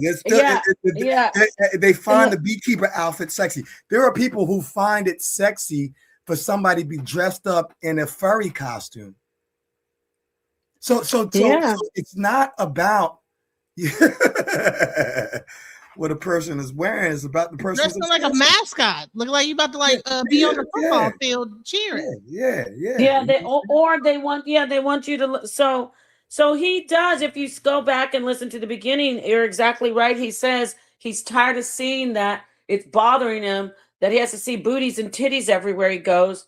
And so that triggering thing is on point. And I showed where in the other countries they have been unaliving women. Not at least. You said he's bothered by it? Man, what let me man is bothered He's by a bothered woman's by body? Right. yes, bothered, Weird. honey. Like, why are you bothered by a I am woman's body? unbothered, y'all. You know what I'm saying? He's bothered Men by should it. want to see more of as much of a woman's I body as love it, you know possible. what I'm They should saying? be like, oh yeah, show me the body. Like, what man is gonna get Let me mad get and it for you. enraged? Having as you can get. They Here get it is. they sound enraged, outraged. Like, oh my He god, is oh I'm enraged, outraged. honey. What He is is he mad. mad So here about? it is right here. Why are you Listen, mad on boobs, bro? and booties, listen to this. Get What? 'em. He compares He it. So wants I'm to see going the back ball. to He want to see a print. Is what he want to see. Okay, listen. That's Oh shit! You said get him out of her. If you Listen, if here you comes. find you out. Why? Let me ask y'all this, the sisters. Why y'all don't go at the sisters' head like that? I really believe the current market of women are doing is equivalent to a man sending a woman a D pic. I mean, sending a woman her D pic. What women are doing today is literally showing men their bodies when men don't even want to see it, and then you get upset if a man objectifies you, and you think a man wants to see it, but it's right in front of his face. But why aren't women collectively going, hey? What y'all doing is equivalent to a man sending you a D pic. If you don't want him to send you a D pic and you don't like him, why are y'all putting y'all breasts and booties all over the internet, all over the gym, all over everywhere? When we don't even, like, you know what's so bad? When we tired of it. Like it's just too much. Everywhere you go, it's just booty and breast. They don't want to be. The assumption is that we're doing that for men. I know what he's saying, right? I'm tired. I know what he's saying. I'm not tired of seeing your fat asses and fat titties around. Let's do that. At least, so you heard his friend. He's like, no, hold on now, bro. Hold on now. You're telling them the wrong thing. We're not tired of seeing but he said he's tired of seeing it. Okay, so I just wanted to play that part. I'm gonna stop playing all this. Basically, this show is about just bringing some awareness to the fact that there are men out here trying to bring that Sharia law mindset that women should be harmed or mistreated for what they wear, when this is not happening in the West. It's not legally happening. I'm tired of seeing y'all. There are women in Iran getting unalived. They have this group of people called the morality police. And my friends told me they go around, they beat the women up with their hair, too much hair is showing. If they're wearing lipstick, they put razor blades in napkins and they pretend to wipe the women's mouths, but they're cutting their lips. They take them and they arrest them. It's illegal to look. If they think you're looking provocative, they'll take you down to the station and make you admit that you were doing something to, look provocative, and then you'll have a criminal record. So I just want to talk to the ladies. I see you're gonna come in and talk about feminism, Issa Queen. I'm all for that. Even though feminism has gotten it has a negative connotation. I did on one of my rants. I did say, why do we keep hearing, let me say this, why are Black women being told over and over that white women are the reason that there's a feminist movement? There were white women, yes, that have had a feminist movement, but I know Issa Queen's going to come in and show us some background, because I just pointed out the thing about slavery, how we had a very powerful position, working in the homes and, seen as not as a threat. And we could juxtapose ourselves with the massa or the mistress to get things for our people. That was a type of power. So I see that you're going to do your feminist thing about taking it back to Africa. I think, Issa Queen, I'm talking to you. You can fill us in. But what I want to say is I'm looking forward to that, because we need more of this type of conversation.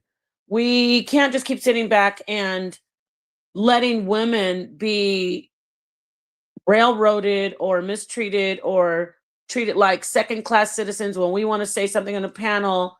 If we don't do what we're told, we're not submissive or we're manly. So, Issa, can you go ahead and close out and let us know what we're looking forward to with you on your feminism debate with King J?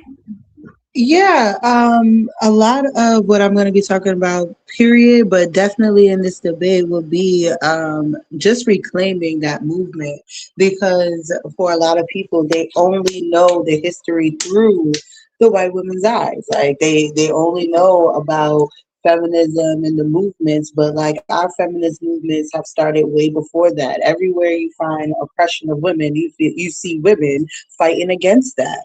So that's what's going to be a lot of my teachings, just talking about what feminism looks like to Black women. And I'm excited to have these conversations. Yeah. That is beautiful. Yeah.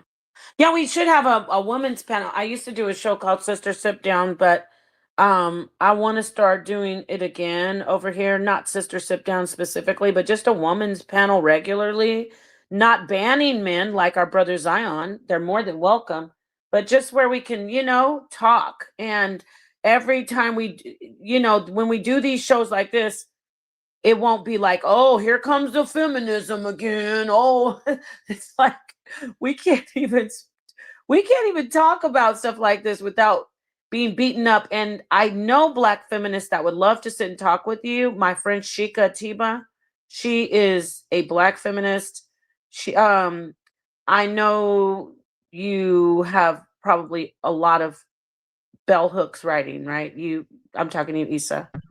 Absolutely, bell hooks. But I am looking right now into this the 18th century, 17th century writings by Black women talking about our autonomy and things like that, because it goes all the way back, right? They were talking about intersectionality before the word came.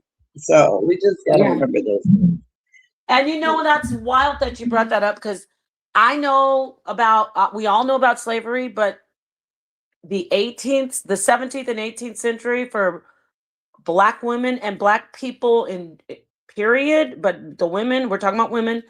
I love that time. I mean, does that sound crazy? Like, women were so empowered, not as empowered as they are now, but you would think when people think about that time, not you, but people who aren't informed, they'll say, oh, poor Black women were so downtrodden and they just didn't have anything going for themselves. But I'm excited to hear you bring out some information on that. I really am. Yeah, I have some poetry, some excerpts. It's going to be really great, because as much as they think that we were tricked by the white women, but we were cussing them out. Just as much as we were pissed at the white man, we were pissed at the white woman too. So it's just like, I just can't wait to bring life to all of, I like to call them my aunties and grandmas, all of our aunties and grandmas, and bring life to their words and remember like what Black women look like, right? Like not every like Black women are powerful. We've always been powerful, from the Dahomies to the Kandakes to the Harriet Tubmans. Like, how dare you try to put me in the corner? Like that's basically where I'm at. Wow. So I want to show you guys a video that I did. It was called Ifa and the Divine Feminine. And in that live I did with Abundance Child, she brought out like an actual she read like an excerpt from a book about Ifa, and I wanted to show this in this moment because it's very telling. A lot of these men that are like, jealous of women, there's something behind it. So I wanted to see if we like play a little bit of like this. What is it though? You know how it's from my channel. It's not from nobody else's channel. It's a video I did. Okay. Where is it? All right. Is it all right? Is this it? Yeah, that's it. Oh shit, I removed it. Dang. Put it back up. Oh no, I got it. Oh, you already have it up. You can play it yourself. Okay. So I want you guys to check this out, because I think that people got it messed up about what's really going on. Let's go. And they grow and they evolve. Some of those things that she said might not necessarily work for them. I'm trying to think of something else that she talked about. Oh yeah, so I really just want to stick to the point that I'm somebody that respects Yoruba culture as the culture that has been keeping Ifa alive for all this time. But I really like the technology of Ifa, and we have to. That's where my intent is. It's on the spiritual technology, the ancestral technology. Right. So when we're talking about Ifa and women in Ifa, because there's so many different things going on with when it comes down to Ifa, where even the men in Ifa, you know, there's a whole thing about women can't do this and women can't do that, and how the woman's place is. So let's go. This happened to Selling Drop Squad Kitchen. That's crazy. By Amori Talbot. There she documents a trying tale of how men stole the mysteries of the women's secrets in societies in southeast Nigeria. The tale was recounted by 3 elder women who explained that in the old days, women used to outnumber men. As men grew, they became dissatisfied with their lot and began to conspire for more by asking for the women to share the secrets of the mysteries so that they would become strong as a society. Upon meeting, the women debated the suggestion with the elder women, stating emphatically to not do so. They did not trust the men in their plight. The younger women, however, fought on behalf of their husbands and suggested that the elder women cared only for things of yesterday and that it was a new day.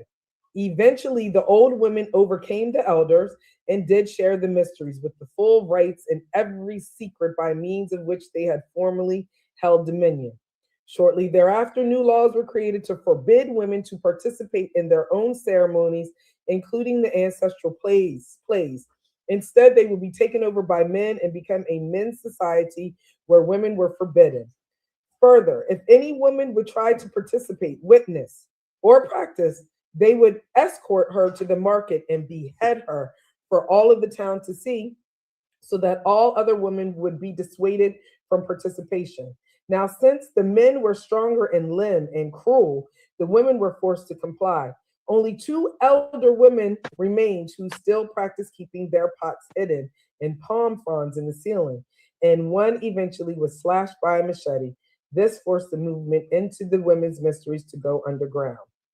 The tale seemed to be one of the few remnants of women's stories and what happened to their mysteries, except a month after discovering this text, I met a woman who was Kikuyu from Kenya. Her name was Wangari, and she became a great source of knowledge about the Kikuyu women's traditions. Trained in the ways of the ancients by her mother and unfamiliar with the previous story above, she also recounted a similar tale of the history of the women's tradition in Kikuyu. Her story differed only slightly in that conspiracy involved the husbands pressing the young wives for the secrets and one acquired, and conspired to get all the menstruating women pregnant at the same time. Now, you know, women who live together and in nature have synchronized cycles of ovulation, menstruation, and birth, since these were some of the mysteries. The men then knew how to achieve the task. Now, since the women were great fighters, they had to attack when they were weakest in order to win.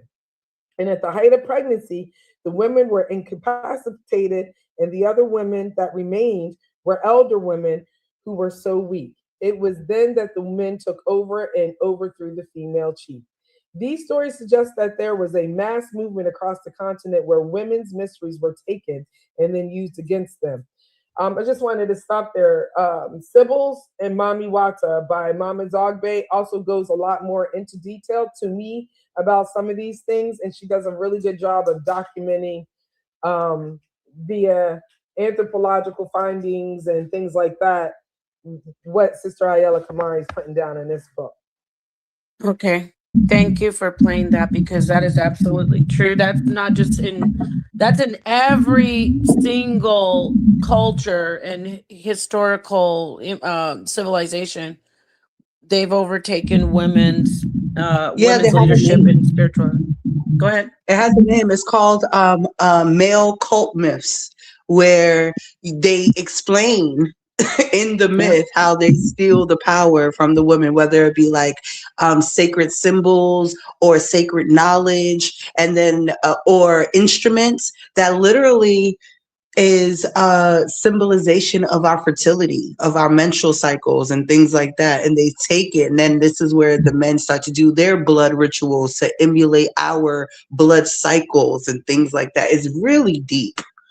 Right. And you know, I'm glad you brought up the blood rituals. They have to actually, when they do the blood rituals, there's a lot of loss of life.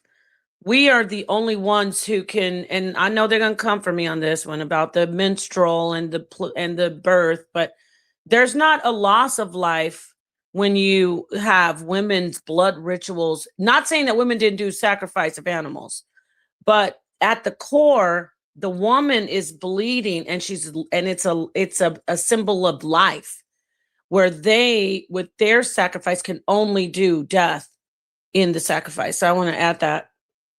That's deep, wasn't it? You like that? Yeah, you like that? And let me tell you something else. That, look at the jealousy.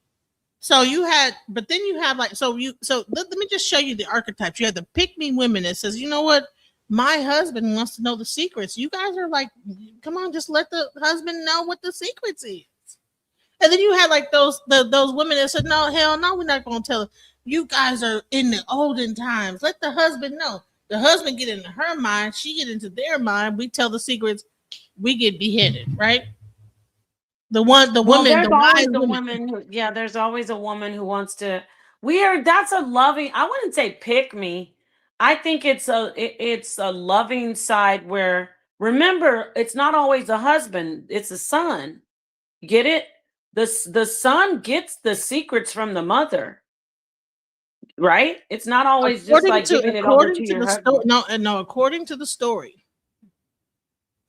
the wives, they would have like these wives that were probably a little bit younger. Zion left. He said, "It's my time to go." I'm sorry. No, that was saying to the elder women that were keeping the secrets. No, let y'all are like y'all trying to keep this old way. My husband want to know what's going on. I think that they're at the council meeting. I think that we should let our husband know what's going on, right? And the older woman like, no, this is our secret, whatever. So what happens? The younger woman begin to dispel the secrets onto the older men, and then they decide, okay, listen, we're gonna tell them. What happens? Now there's beheadings. Well, now you can't do it no more, and now if you do it, you're gonna get your beheaded.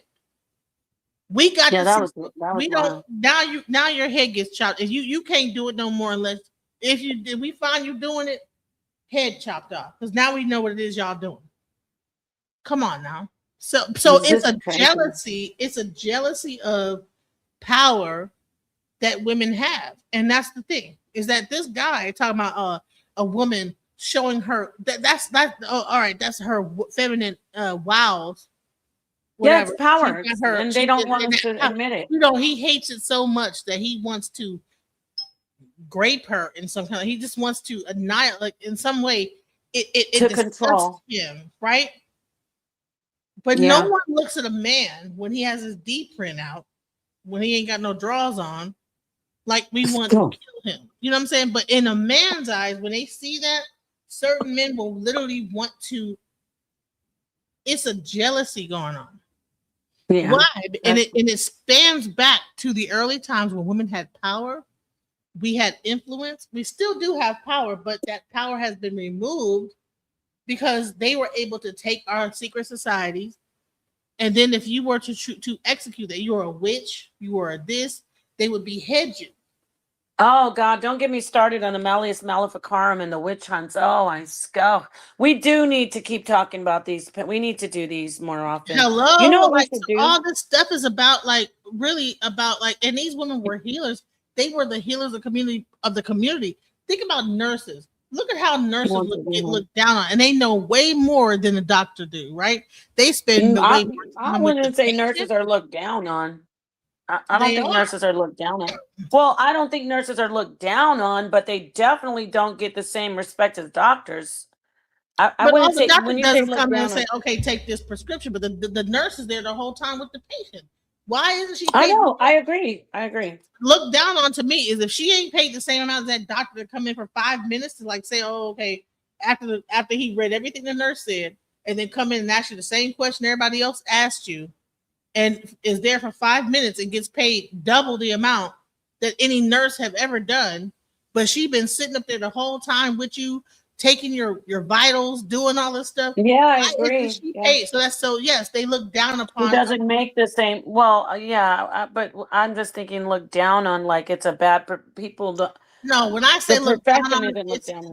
It's looking down on them as if they are not worthy of the same amount of pay.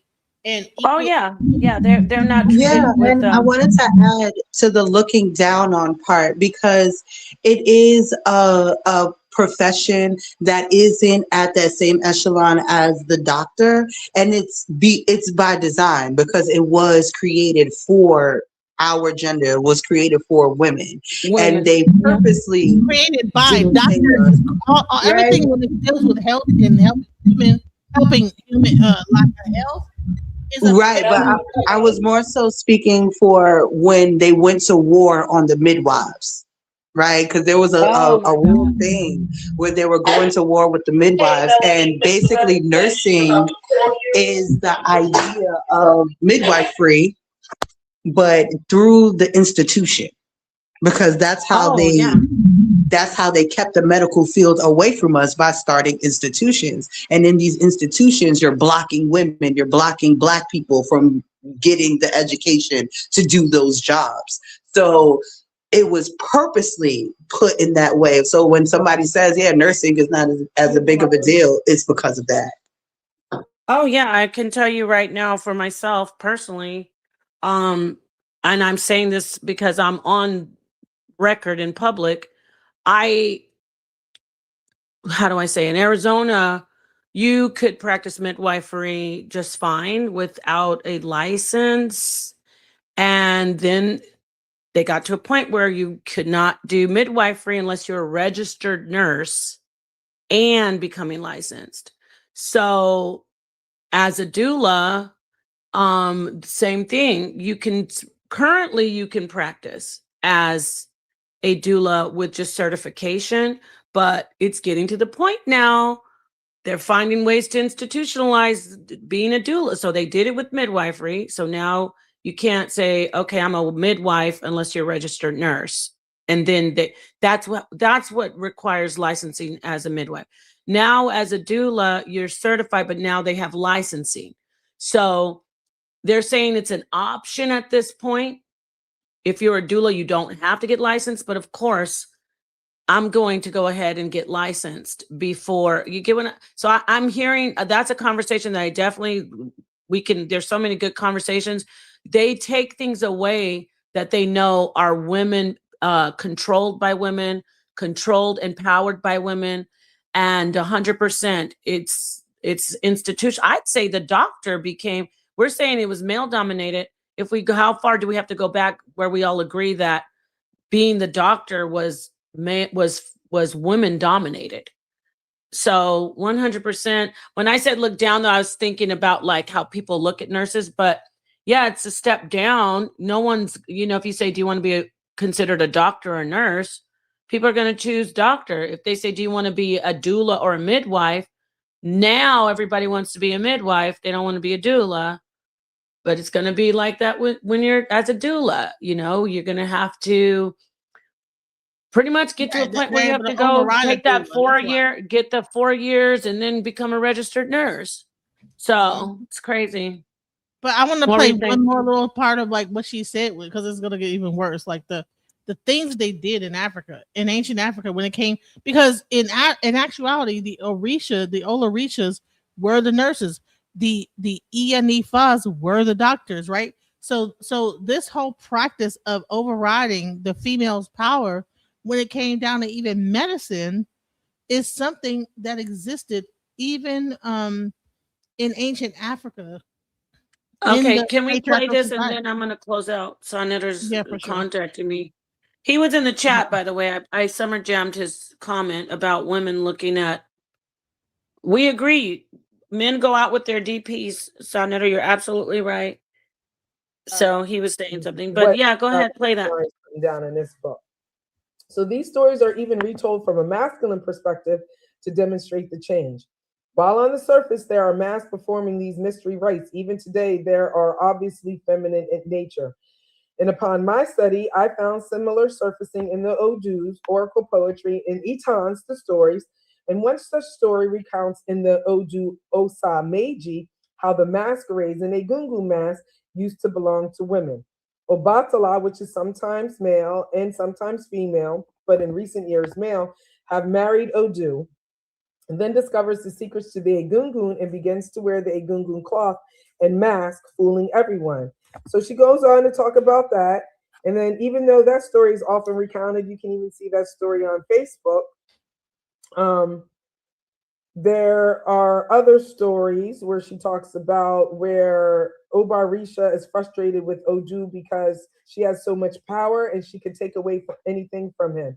Odumare had given women more power than men, and anything she says actually comes into reality, so her power is great. She tells him that they should live together in the same place, and once they do, he gives her snails to calm her down. Once calm, he suggests that he doesn't keep any secrets from her, and while she keeps secrets about her power from him, and that they should share power together. She then tells them the secret to the Egun cloth, which is related to her power, and is subsequently able to then take it. Then she talks about Father P. Bowden in the Fetish and Fetishism from 1885, recounts a story where Obatala and Odu were married and had a domestic fight in which Obatala, Risha, blinded her to keep her quiet. So I'm not going to read the whole thing. Another acquisition of power comes in the Odu Irete Ogbe, where Arumala marries Odu and eventually obtains her secret. Then there's other Etans and stories that recount how Arumala takes Oshun's bag of wisdom, because Odumare had put the bag of wisdom, in on earth and was like, y'all need to find it. Oshun finds it first, and then she didn't know that she had a hole in her bag, and so it was falling out, and so Arumila then takes it and doesn't allow her to have it and only gives her a part of it, which is considered Arundel or Marundel. So that's that story. So I advise people who are really interested in learning things from What's the name of the book? Historical perspective to get this book. She does a really good job in the. So the book is called Ianifa. So what it is even in Ifa, even in African spirituality, you see like where knowledge gets stolen from the woman. The knowledge gets taken from the woman in some way.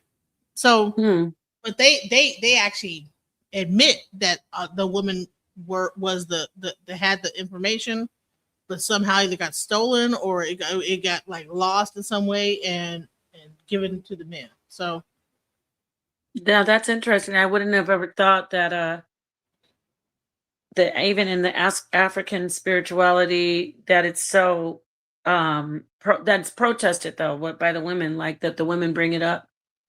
Yeah, I thought that because that's the first time I ever heard a woman mention that, hey, they're stealing it away. They're stealing it from us.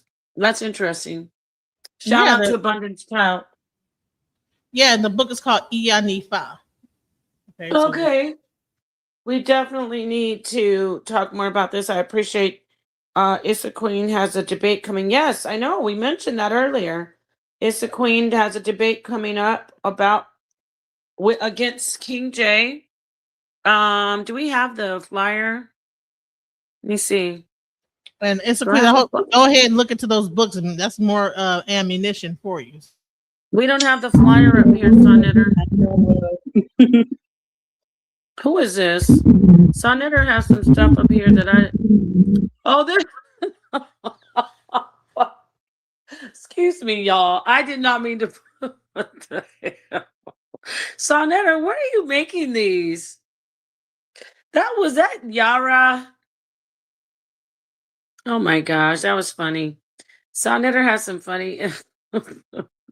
You're teaching him the Bible. Okay, where's yours though? Sonnetter, where's the one for what? Have y'all seen these? Is it just me? I haven't seen these. I haven't been up here for a minute. I haven't seen these. These are hilarious. Look at the shirt in the back. Look, it says Black Hebrew Israelites. He's teaching. Another. Yeah, I gotta get your flyer. I don't have the flyer for your debate up here.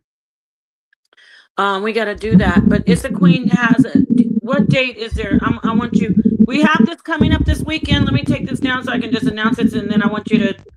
I'm gonna see if I can find get the flyer for your debate. We have Sekou versus Easy Bands this weekend, April 12th. It has gone up to $25 donation. And if you are interested in catching one of these debates, which are always fire, in person during the actual debate when it's live, don't forget to get your ticket. Please don't wait till the last day, my friends and family. Okay, so It's the Queen. What is your debate going to be about? Let me take this down. And can you tell us when is your debate? I got to get the flyer. We're going to get the flyer up, though. But go ahead.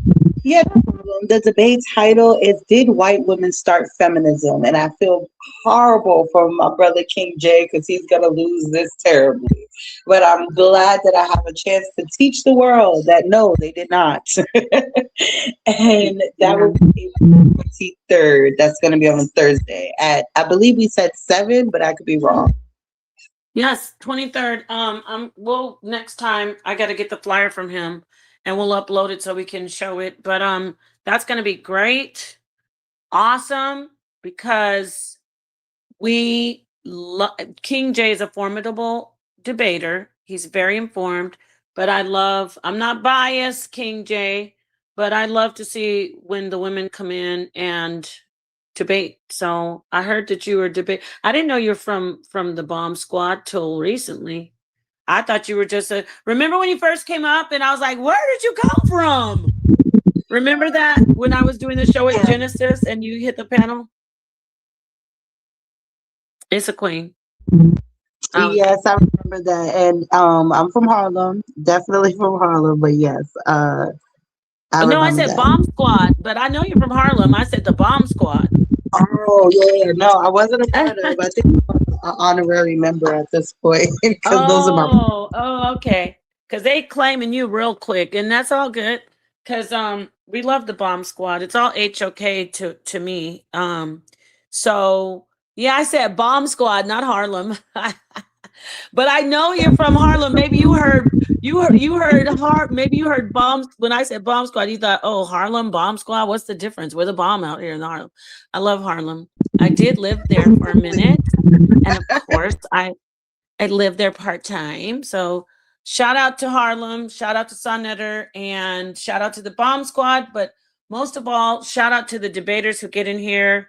And it's not easy to put this stuff together and do these debates. So we will have you doing your debate, and then so I got what you're doing here. Y'all just trying to beat up on King J on the Bomb Squad because Ashay already had a debate with him, right? And now you're coming in to debate him and get your lick in. He makes it so easy. I guess so. Wow, yes. I heard King J saying some stuff. I love King J. Shout out to King J and his wife. But I heard him saying some crazy stuff on Rhetoric Frontier about when he was talking about how what was crazy for me, not the polygyny part. It was the part where he's like, when all the women can work. And I was like, what the hell? Because I think somebody said that a man needs to be able to take care of his multiple wives. And he's like, no, but every woman can have her job. And I'm like, oh, heck no. No, King J. No. I don't know if you heard him saying that. No, I did not. I'm glad. Go listen to it on that panel you jumped on when you guys were reviewing Shahrazad Ali. He was funny. But anyway, we're going to have some great debates coming up. Genesis, hopefully you'll get a debate soon. And I maybe will. But peace to the sisters who came in and added. I appreciate you very much. I really do. And it's the Queen. Maybe you could give me your email too. I don't think Sonnetter has it. Does he have it? Because even just if you want to, I'll just give you mine because I want to bring you on another one of these panels. I guess I could just get it from Sonnetter. I would like to do these panels regularly, talk about women issues. It's really important. We can bring Abundance Child in, the one woman that you just saw, and Sheikah. I wanted to play that one. I'm not sure if Sonnetter will let me do it. You know, I did it like I did that live stream like this Sunday, and I would love to like play the whole thing. So, yeah, why not play it? But right now I gotta get going. But you can contact me offline. I mean, off here, obviously, and let me know when you want to come in, and you can do that. Or you could just bring her in, and we could just get Abundance Child. You know, I would like for you to just play that one and then bring her back on. We actually have like the person that she's reading from coming on the channel with her husband next Tuesday. So I would love to like play that, and then we need to like start collaborating anyway, because I got like a lot of different things coming up. So I think we need like to figure out how to like work together. So yeah, okay, sounds good. Sounds great. I'm always for it. Just remind me. Peace to the ladies. Before I go, I want to ask the question. I'm going to go around. I'll start with you, Issa Queen. If a man says that a woman dresses a certain way, and that means that she is a 304 or a thought, I know we went over it, but I just want to hear your final word on that. What do you think about his rhetoric when he's saying that?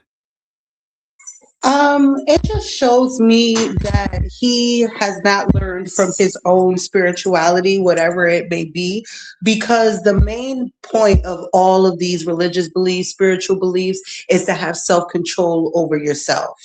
And if all of it takes is a woman to be dressed quote unquote inappropriately or really to entice you, right? Because really that's what we're talking about your lust and your uncontrollable lust. And if you can't be around a woman without her being unsafe, just based off her clothes, women are just unsafe around you. That's just on period. And you probably need to go back to your religious beliefs and figure out how to use self-control. Thank you. Thank you very much. I appreciate that. Guess what? We have Mr. Ali in the house, and he says I'm lying on him. Well, let's see here.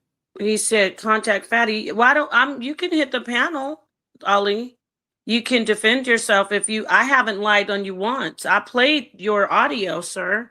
And again, it's not like when I say it's nothing personal, I mean, I'm talking about your talking points. I don't respect the talking points, and I don't take lightly to being called called names, but we don't have to do that. We could just talk like ladies and gentlemen. Here he is.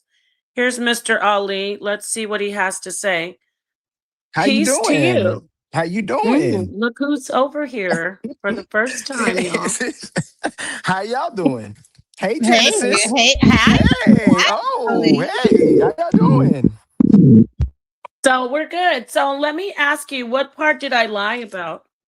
Almost everything that you're saying. You're saying that I said women are hoes because of how they dress. But like I said, whatever you disagree with me on, you and Genesis, hit up Fatty and just let's do a debate. You could do a debate right here. No, I got to do something right now. This is right now. This ain't even a debate forum. It's just y'all having a conversation, but you're saying things I never said. I never said that how a woman dress qualifies her as a hoe. And you're telling everyone that, even though you went on Tommy's show and he broke down everything. And you also admitted you were wrong, Napa. But now you're still doing this kind of campaign where you're saying I said something I didn't. Ali, I said I was wrong about speaking over you because Tommy aligns with you on that. But I'm not going to argue with Tommy about me speaking over you when I was speaking over you. I never said I was right. I never said you were right. Number I never said you were right. You try to make it seem like I came for your marriage. Absolutely not. Sonetta is somebody I follow for a very long time. His videos and his content, I have a great deal of respect for Sonetta. So I never disrespect him or his wife. So that's number 2 is wrong. I never came for your marriage. I don't stalk y'all. I don't know what's going on in your marriage, but you keep pushing out the narrative like I'm going against your marriage when I'm not. Me and you never had a problem. We had like a little run-in the show before this show, and then we was cool after that. I don't know what happened to where you saying we beefing or we got problems with each other. I have never no said problems we're with you. beefing. I didn't say we're beefing. Nepal, you I literally didn't say telling that. people that I have something against you. I have nothing against you, Nepal. I'm at peace with you. You know, I played the audio, sir, and you said a lot. You said your husband, you said, quote, she's going back. She was for the streets, sir, and looks like she's headed. But wait a minute. I can get the audio some other time because you did say women are thoughts for wearing those clothes. So you said I lied on you. And then you said she's for the streets, sir, and she's going back to the streets because you got her from the streets, brother. And then you said before that, you started talking about submission when we were talking about clothing. And you said, I thought you were a submissive woman who's, you know, you're getting kept and all this stuff. So if I assumed that you were talking about my marriage when you told me that my husband got me from the streets, I'm sorry. I'm sorry that I thought you were talking about my marriage when you said he got me from the streets. You realize you just moved the goalpost, right? So the first thing is I said by the way a woman dresses, you can demonstrate that type of behavior. When I said you say you're submissive or you're cooperative, you tell women to be submissive and cooperative, not only with their man, but to show respectful manner to men in general. Unless they're being disrespectful to you, that's a whole different scenario. But you Bible thump and you tell women to be honorable and be righteous and be civil to men and women. I've seen your content before. You don't tell women to be outlandish and disrespectful towards men. Oh, Never. So you tell. When did you see that? When I was being brainwashed and told that women are demons and whores as a Hebrew Israelite in 2017? So you don't tell women to respect men? No, of course I say you should respect men. I don't tell women that they should. No, because you said I tell women to submit to men without any explanation. I tell women you don't have to submit to men when they're abused. Is that you just changed it again? I didn't say that. No, I didn't change it. You said you listened to my teaching. I said you tell women to be submissive to their men first in general, right? Individual. But I said you tell women to respect men in general. That's what I said. So you submit to your actual. Then am I wrong about that? This is what I teach. I say this is my quote that people repeat. You're not a doormat. You're not a toilet. I said you should be submissive, but you're not a doormat. You're not a toilet. I say you're not a doormat. You're not a toilet, and you're not a buffet. That you're a potluck. They bring something if they take something, and I say you do not have to be driven over the side of a cliff because you want to be submissive. So I say that you only should submit to good leadership. That's what I said. teach. That you have to keep putting the stuff that I don't say to make it seem like I'm arguing. Be clear. I said that. You don't know, but I didn't say none of that. You're saying that. But like I said before, so I don't teach women to be submissive to any man just because he's a man. I don't teach that. I didn't say that, and I said it again, and I repeated it too. And I gave more context, and you're still saying something I didn't say. A man. We don't tell women to submit to men who are disrespectful, to submit to men who are demeaning, to submit to men who are just trying to control their women and just abuse them. No one ever said that. But you're pushing out rhetoric. So I have a question. Oh, go ahead, no, wait. You don't do that. See, because I know, Ali, you made a statement, but you do think that women should submit to men who are disrespectful because you think women should submit to your rhetoric that women are whores if they wear yoga pants and cleavage. Wait a minute. Did you say women are thoughts if they wear yoga pants and cleavage? They look like thoughts. No, I said you said it right. They look like thoughts, right? I didn't say they are thoughts. I said they Wait look. a minute. You just did. You just said out your own mouth. I said look like. Don't I didn't say they were. Yes. So you said, and then did you take it further? Wait a minute. Did you take it further and say? You can ask me. I'm here now. No, you still trying to talk for me. I'm asking you right now. So you did say women who wear yoga pants and cleavage look like thoughts, and you said so we should treat them like thoughts. Did you not say that? No. I said you I treat have women I who are have the no, timestamp. Let me get it. no. I said you treat thoughts. You treat women who are thoughts like thoughts. You have to keep perpetuating a lie while I'm right I here in gotta front of play it. you. Do you want me to play it for you? Women who wear revealing clothes and sexual clothes demonstrate thoughtish behaviors, and they put on a presentation as if they're promiscuous, just like if a man was a cop. If it wasn't a cop and he wore a cop outfit, someone come up to him and say, "Hey, are you a cop?" I say, "No, just because I wear a cop outfit don't mean I'm a cop." When you're wearing sexual clothing, it demonstrates thoughtish behaviors. It doesn't necessarily make you a thought. That's I have a absolutely wrong. question.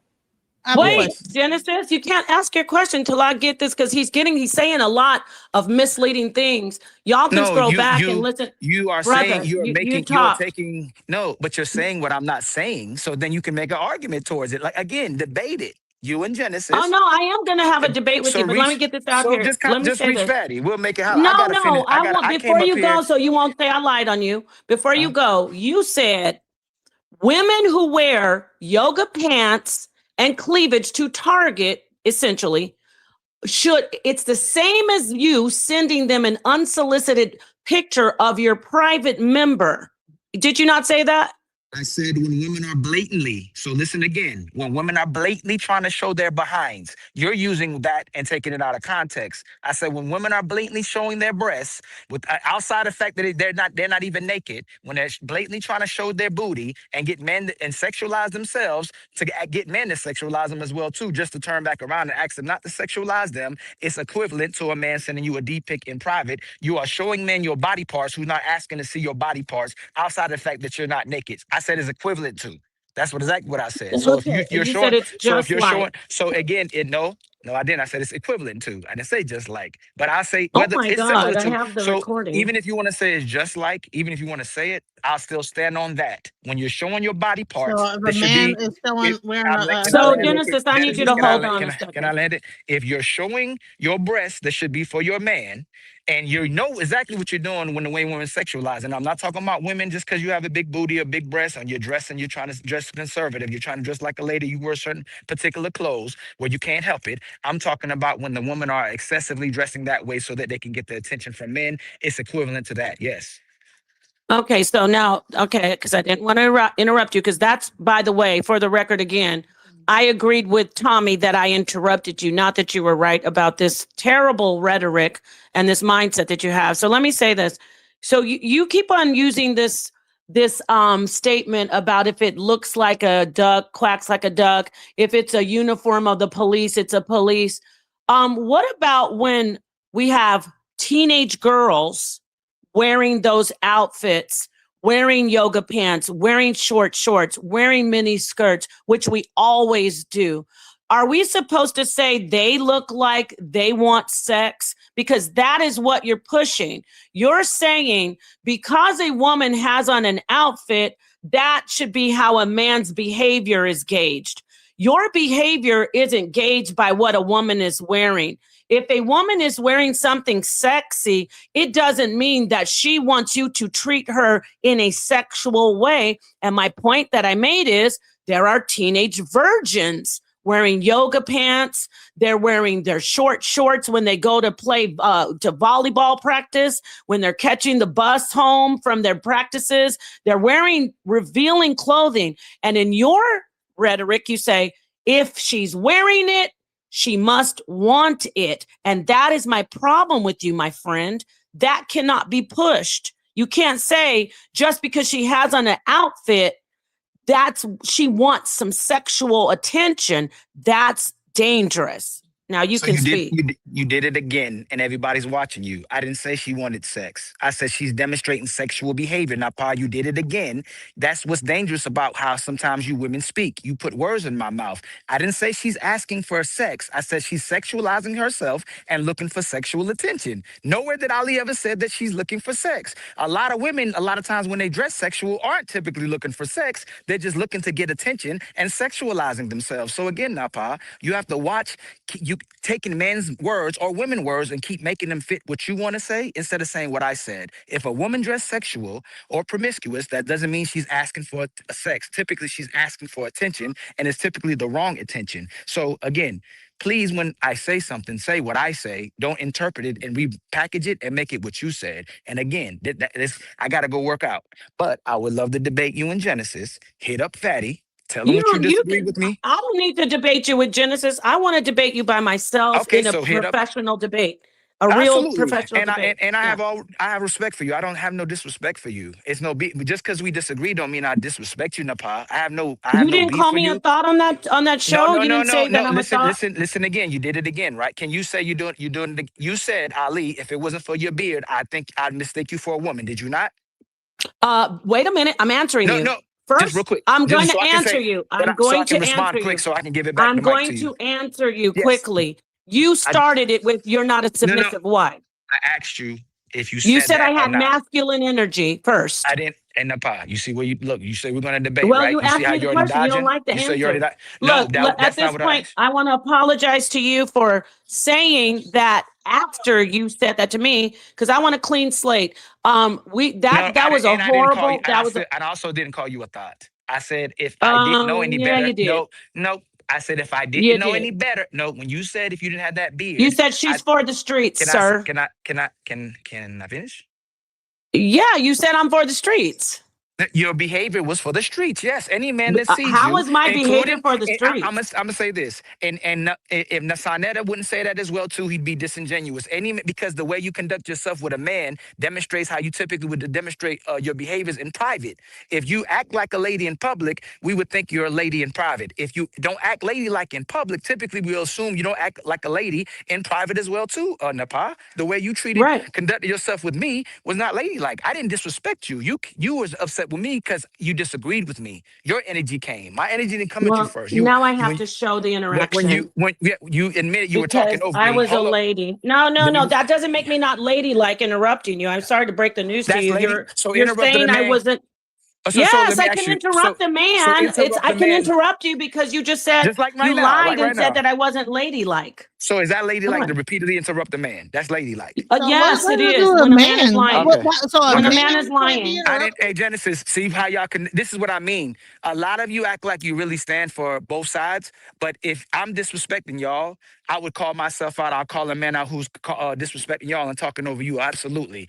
We're talking about Napa admitted she was wrong and still backtracked. I didn't admit I was wrong to you. I admitted I was. Genesis, I don't need you talking. Genesis, I'm going to put you in back if you keep talking. You were wrong. Napa, don't talk. No, I said I was wrong to overtalk you because Tommy. Napa, that's what I said. But guess what? Guess what? You're not listening because Tommy wouldn't listen when I said you talk over me and disrespect me whenever I go over there. He didn't want to hear that. So I said, okay, I'll take the L. Since you want to say that I overtalked him, I said, yes, you're right. I did overtalk him. However, I don't have to take an L when you are consistently disrespectful. If Tommy didn't want to hear it and he wants to align, if this is how you disrespect. If you invite me to a show, you invite me to a show called Ladies First, and every time I come over there, I have to hear you talk about how women are thoughts and whores for how they dress. That's disrespectful. You did it again. That's disrespectful. I'm gonna play it. I'm gonna play it. Do you want to stick around or you have to go? Because I'm gonna play it. Hit Fatty up. And let's just debate it. We're going to listen. This is before you go. Let me say this. Okay. I was absolutely a lady on that panel. I never cursed you out. I sat there and let you disrespect women. That at first you said I had masculine energy, basically saying I thought you were a woman. I didn't say that till you said that. I didn't say you had masculine energy. I said you had masculine energy before that. You didn't use the word masculine. You didn't use the word masculine energy. You said I thought you were a woman. I thought you were submissive. I thought you were submissive and cooperative. That's exactly what I said. Yes. But guess what? You were trying to imply in those circles that makes me manly and that makes me less of a valued person. You said that. Yes. I didn't say you were a man for that. No, you're saying that. Before you go, because you have to go, I'm going to play this. I'm gonna tell you this. When you tell me to be submissive, I don't have to be submissive, and it doesn't take away my value as a woman and a lady. I don't have to be submissive to anybody who's disrespecting women coming in saying women need to get DPs because they're wearing yoga pants to Target. I showed Tommy respect because Tommy Sotomayor because Tommy Sotomayor, although he disagreed with me, made a valid point that I was talking over you like I'm doing right now. But you see, I am in the right to talk over you because you are implying that I'm not a lady and you're appealing to When my did I say husband. that? You did it And you have the again. When nerve did I to say appeal that? to my husband as Wow. if, oh, Sonetta will agree. Don't try to disrespect me in my That's why you won't husband's win a house. debate. He can watch it. He can be right there and he'll show what kind of behavior you're demonstrating right now. You're lying. You're lying again. You're just blatantly lying to make me out somebody that I'm not. I never said you were not a lady. I never said you was a thought. I never disrespected your marriage. You keep saying that to make it seem like there's an argument, and then you play victim about it It's as all well right. too. I'm not a Okay. victim, sir. I Well, just want to debate you on the topic. Okay, I so just want to debate you on the topic. okay, You so don't here's have what to I'm worry saying. about me And caring that you. I hope you respond to questions, and I hope you make it logical and you don't create a narrative because We do formal debates where people can't talk over you. So you have time and I have time to debate. That's the kind of debate. Well, good. All right. So this is what we're going to have to do because I would like to do a formal debate, not just getting up here and like we're doing, building up to the debate. And then I want you to be able to get together with Sonetta and me, with you and Fatty, and figure out how you want to work that out. Because I'm going to do the debate in a private forum, not on YouTube with you. I want to debate the thing about the naked women and the thoughts and women wearing clothing makes them thoughts. I want to debate you want to that. have a debate in private? No, it's on Zoom. We do it. We sell tickets. On We set up the Zoom? debate. Yeah. Oh, Yeah, we do Lord. that. We do real debating. Okay. We okay. don't we just do let fake all ones. the No, I'm not saying you don't. I'm sorry. I didn't mean to say that you do fake debates. I meant with us. I was not implying that you do fake debates at all. I'm not scared. If I was saying that, I'd say, yeah, I'd stand it. I wasn't saying you do fake debates. I'm saying we do real debates over here where we build it up, sell the tickets. But I came here. And then here to invite you to the debate, and now you invite me to a private forum. I thought you heard me say that I want to debate you. That's why I thought you came. Because I was saying it already. I'm just saying, debate me on Fatty Show on the Saturdays, the big platform he has on Saturdays. You simulcast. Okay, I'm a professional debater, so I don't just do. I mean, I know you got Tyranny and Melanin up there doing that, and shout out to my sister Melanin because she's doing great. But I want to really debate you, Ali. I want to put it in the crates with all the greats, with the Jabaris, with me, with everybody that's ever debated on the HOK. I want to drag you on this topic, not really drag you because I'm not violent. But I want to drag you on the topic where you keep saying women dressing a certain way should be considered thoughts. You did it again in front of everybody. Everybody watched it 50 billion times, and I'm exaggerating where I said they're not a thought for that, and you keep saying it. That's why you would lose a debate, because you're arguing something I didn't say. That's why you lose every single time. That's horrible debating. When I just told you that's not what I said. I said they're demonstrating promiscuous behavior, sexualizing themselves and getting sexual attention. That doesn't make them a thought, and that doesn't mean they're asking for sex. You keep mischaracterizing me, so it's an argument. I didn't say that. Okay, so if I play it when you go, because I know you got to go, I don't want to hold you up. When I play just your words, I won't even do commentary. You're okay with that, right? Because I can play it where you were saying all that stuff. Show me where I said that women are thoughts for wearing leggings. Oh, really? I said because they're wearing leggings, they're thoughts. You said women who wear sexually revealing clothing should be treated like thoughts and hoes. Mm-hmm. Did I say they were thoughts? Or I said they should be treated. You said I said that. Where's the record? Send me the clip. But let me go. I gotta get back. I'm gonna play it at the end of this, and then we'll talk. Okay, yeah. You could also email me. I mean, if you want to work through my, because I don't know if Fatty wants to get involved. I sent him an email about it, and he said he doesn't take lightly. I was getting him involved. To me. Oh, yeah, I know. Go but ahead. I was gonna. I'd get him involved. I was gonna bring you on his channel because it's a big platform for debating. We've had Andrew Wilson, Tommy Sotomayor too, and you're saying you take it seriously. We have huge. Tommy has debated in the HOK. You watch the HOK. I mean, I didn't say I can't debate on top. Listen, let me be clear. I'm not doing one of those debates where I just, have a bunch of people. I want a formal debate. No, it's us. I want to be able to against you. And in fact, go watch go watch the debates he's had on his show recently. It's set up as a debate style with the moderators. It's not just people in there in panels, not a panel. It's one-on-one and it's debate style. It's debate. Just go watch them. I know he does debates. I'm just saying we'll talk about that. That's something we can arrange offline. But I'm going to play the soundbite. For the record, I didn't say you were right what you did. I said I was wrong to talk over you. Like I talked over you today. Technically, I was wrong, but I don't have to sit here and listen to you tell me, oh, your husband would agree. Come on, who does that? Who says that? You don't have to tell me my husband would agree with you.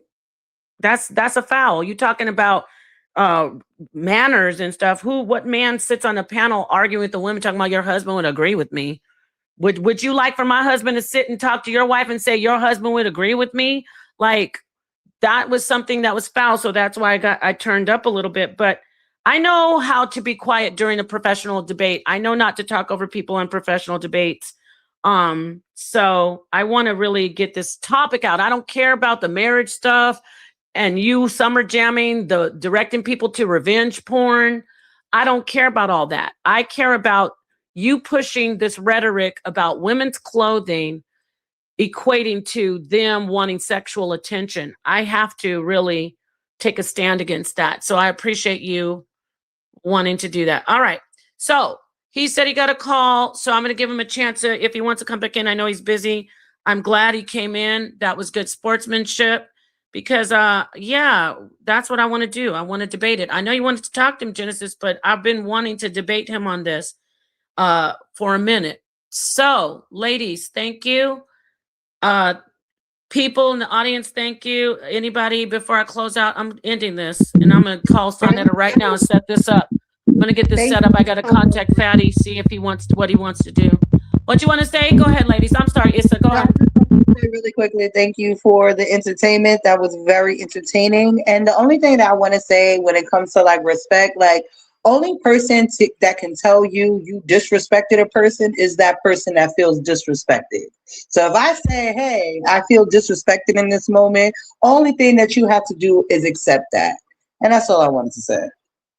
Thank you very much. I appreciate that. And I got to play you. If y'all want to leave, you don't have to stay, but I got to play the brother's audio again because he said he didn't say the stuff that I said. Thank you, Issa. We'll see you soon. Issa Queen has a debate coming up. Y'all, we will be keeping you posted. Genesis, I know you want to talk to him, but I need to talk to him before he left. What did you want to say though? Go ahead. Maybe he's still listening. I just wanted to say, he wants to bring me on to a debate. I mean, I'll do a debate too.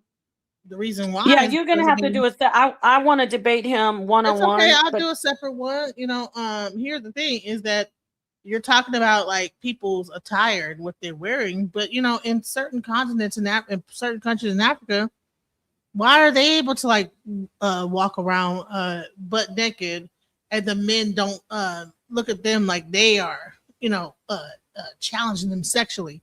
It's because that they have a different aspect of understanding like the woman's body, and they're not objectifying them in that way. So it's something you have to like actually think about yourself. And why are you objectifying a woman's body? Why is it in certain parts of the world, especially in hotter climates, women can wear like close to nothing and men are not over here like just seething and just salivating over them? But yet you go to America, you go to like the Iraq and whatever, if they're not like having a full black covering on their body, if they show their arm, now you're being a thought. So here's the thing. My question is to him is that what is the difference between Africa in a hot climate where women are able to dress pretty much with nothing? I mean, they might have their boobs out. They might only show cover up their private parts, where they're not being objectified. And what is wrong with the American men that a woman could just be wearing some clothes that are revealing? And in this case, a man is up there like, you're a thought. So like, what is the difference?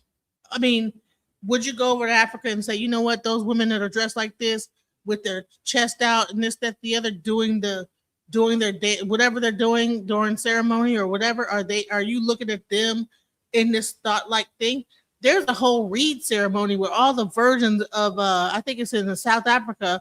It's called the reed dance, where all the women are topless and they are dancing and everything like this, and they're all virgins.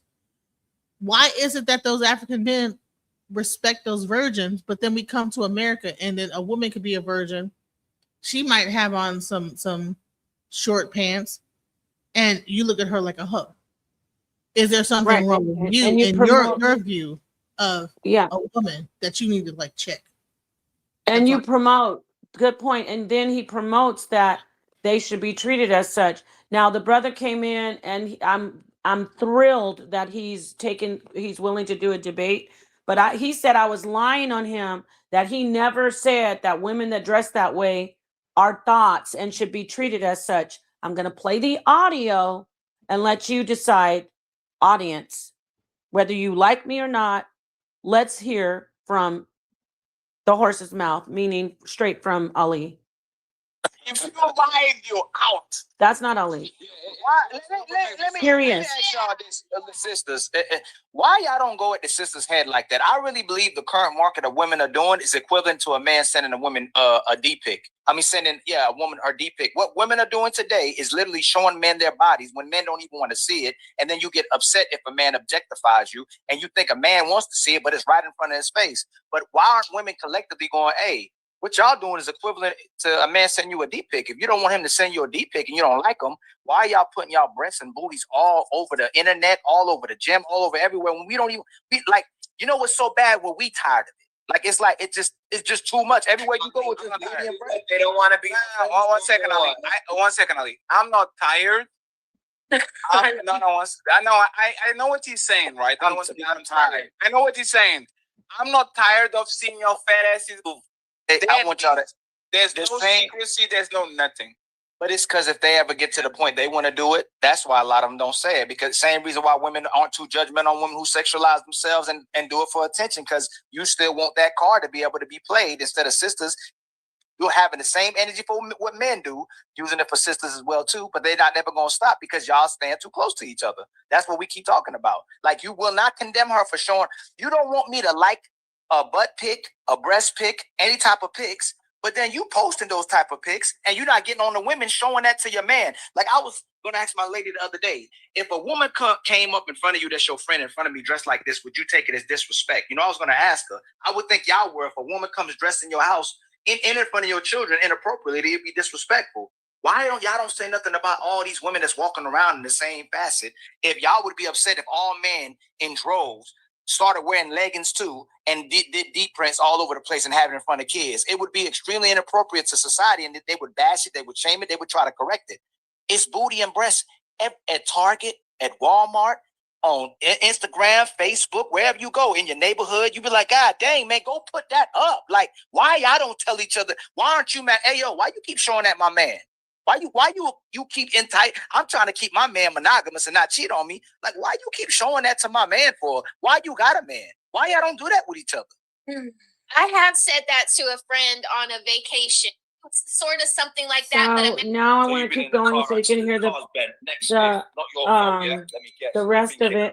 So he said that, let's keep listening. You know what the worst part is, yo, Jacoby? You know what the worst? Hold on real quick now, Pa. Kobe, you know what the worst part is, fam? They don't even do it for their own man. They do it for other men to look at. That's how much of thoughts most of these women are. You dressing like that for how much of a what? Let me rewind that. Hold on. I thought I heard him say something. I thought I heard him say thought, but let me just make sure, because he said I was lying on him. Let me go back. You're muted. Cheyenne, you know what the worst part is, yo, Jacoby? You know what the worst? Hold on real quick now, Pa. Kobe, you know what the worst part is, fam? They don't even do it for their own man. They do it for other men to look at. That's how much of thoughts most of these women are. You dressing like that for another person to look at. So she's a thought that she had a swimsuit on in the pool. No, she at least is an attention whore, Napa. Can you agree? She's in the pool. No. Let me actually play this again. Napa, she is in the pool pretending that she's catching leaves. so she can be bent over. Like, what the fuck is this? Okay, she's in the Hell, pool. come on. One time she took a picture of the pool. What? She is literally pretending that she's picking shit in the, like, you're not the pool boy. What the fuck you doing? Okay, but what is she supposed to have on in the pool, though? No. Are you really not acknowledging what this woman is doing right now? No, it's fine. 1 second, Napa. Napa, it's fine. Scuba diving now? No. Let me actually answer that. You should wear a bikini. You don't have to post on the internet for 3 million people to see. You shouldn't be dressed like, you can be dressed like this for your husband. It's fine. Okay, so that's a different conversation. Should you dress like that for your husband? Ali is saying when you dress like that, we heard him. I'm not even putting the word because he said I was lying. Maybe I need to go back and see what he said because he said I lied on him. Let me go back. Hold on real quick now, Pa. Kobe, you know what the worst part is, fam? They don't even do it for their own man. They do it for other men to look at. That's how much of thoughts most of these women are. You dressing like that for another person to look at. You are not ready, Ali. Let me explain something to you, okay? I am so thrilled if you do this debate with me. You're not ready.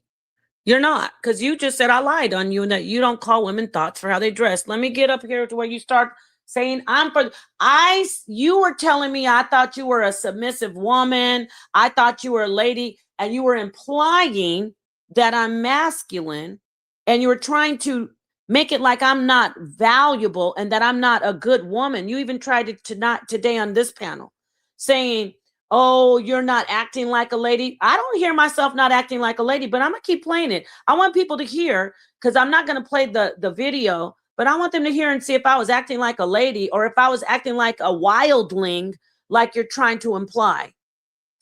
Oh, so she's a thought that she had a swimsuit on in the pool? No, she at least is an attention whore, Napa. Can you agree? She's in the pool.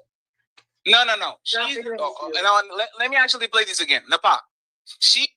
One thing is you took a picture of the pool. What? She is literally Napa. Napa, it's fine. And don't forget that he's calling women thoughts and whores. I just played it. And I'm sitting there and he knows what he's doing. He knows I'm objecting to it. I'm not saying I never said the man's stalking me, but he knows that I don't dress like that. I've been on their shows.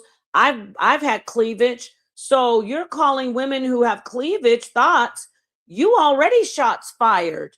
By the time I'm saying, good thing you have a beard because you'd be mistaken as a woman, you've already implied that I'm not a good wife. You said I'm not submissive. You already implied that I'm not a lady. You've already implied that I'm a thought. When I finally say you talk too much and you that beard, ... which wasn't nice. That's why I apologized here. I have no problem owning what if I do something wrong. Like when I told Tommy, okay, I talked over him, but you can see the reasons why. Okay, so let's keep listening and let's see if I wasn't a lady and if I just out of the blue started saying you're acting like a woman. You've already been saying women are thoughts. I'm one of those women that wear cleavage and you know it. You've already said I'm not submissive and I'm not a good woman. Let's keep listening and see when I finally came out of my face on you. No. Let me actually answer that. You should wear a bikini. You don't have to post on the internet for. You're talking about no crazy. But you will look at your opinion, Ali, and you agree? I don't know if you're Muslim or what. Damn. But women. Did I break up? No. Women who wear clothes like that, you're right. You go to the gym and sometimes I just laugh. It's hilarious. Am I sounding like I'm not a lady right now? Let's keep listening. Stuff they have on, but I've said this before. I don't look at women. This is how people dress in society now. So saying, their thoughts and, this and that is disingenuous because people.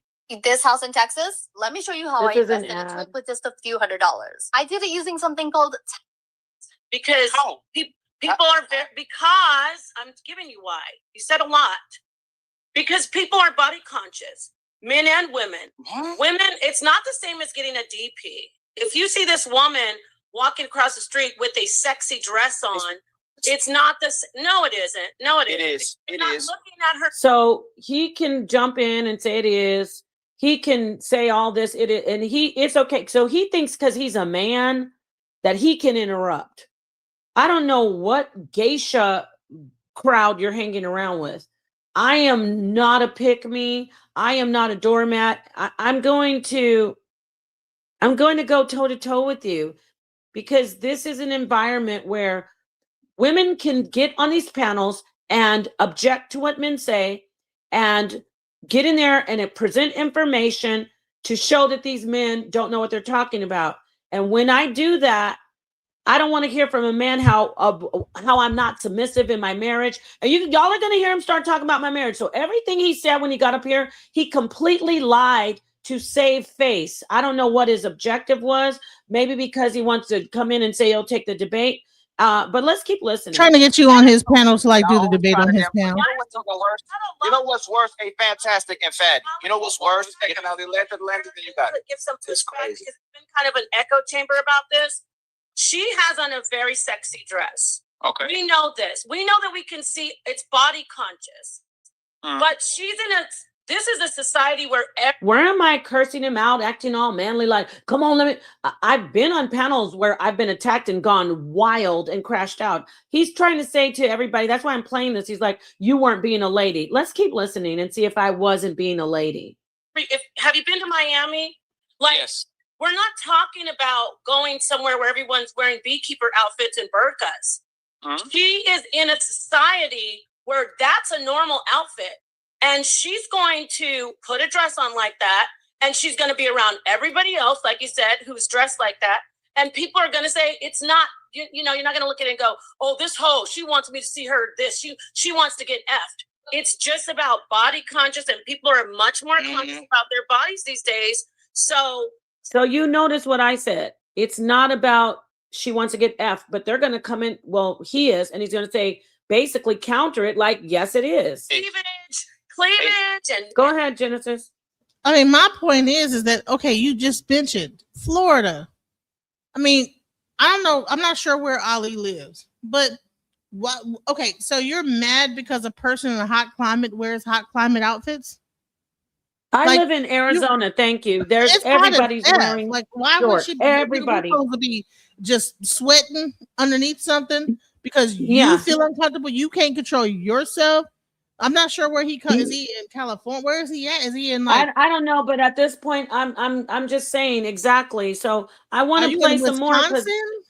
You know, I don't know where he is, but I know he tried to say that I wasn't being ladylike to him, and that he didn't say what we're hearing him say, that women, when they dress like that, are thoughts. And I'm going to let you see the part where I say the beard, and he goes, well, if I didn't know you were married, I think you're a thought. That's not equivalent. You've already called me masculine. By saying I'm not submissive, you didn't say the word masculine, but you're implying that I'm not a lady. You just said it today. So when I say the equivalent of you're acting like a woman because you're saying I'm basically being manly, you come out and call me a thought. Okay, but you said you didn't. Let's listen. And booties doesn't mean that she's like, it's not equivalent to sitting at DP. Hey, they're not you know what's funny? I want to have sex with you. They're showing what they worked out on. They're showing what they invested money on. And that's it. And if you don't like it, then keep your woman dressed in a beekeeper outfit and wrap her like a mummy, put her in a closet, bring her only out at night, make sure she has a box over her, and then you'll be okay. So that's all there is. And y'all, and that's a lie. Just like y'all get upset with young girls who can get the man you can't get anymore. You'll when you get 50 years old, your body. Come on, now it's about younger girls. See, that with the young girls. I'm not upset. Who's mad? You said they shouldn't show their bodies. No. See, and this is where I said I was wrong, Ali. When Tommy was talking to me, he said, you won't let him talk. I said, you're right. I was wrong. And I was technically wrong. I made an analysis. I made oh my God, I can't even a comparison. No, I made a comparison to if Kobe or Jordan's going up for layup and then they draw a foul.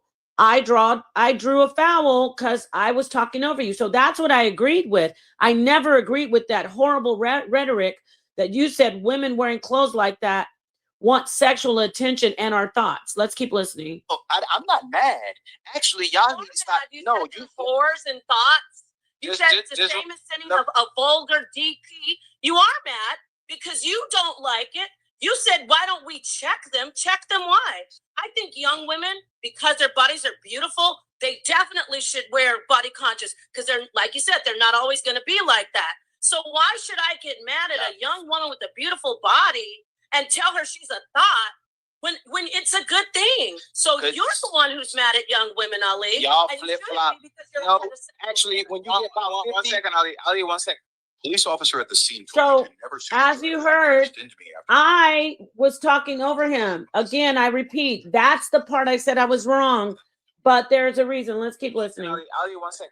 Now, let him finish when he starts talking. Yeah, when you get 50, you're gonna judge him too, because she gonna start taking attention to your man as well too. No, just like y'all.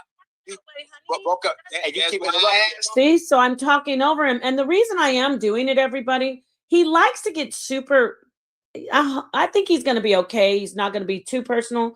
But notice how he keeps going to, you get 50. I thought you were submissive. Why couldn't we just keep it general? So that's why we need to do a debate. Hopefully there won't be ad homs like there are on this panel. And this is where I finally started. You know what I'm saying?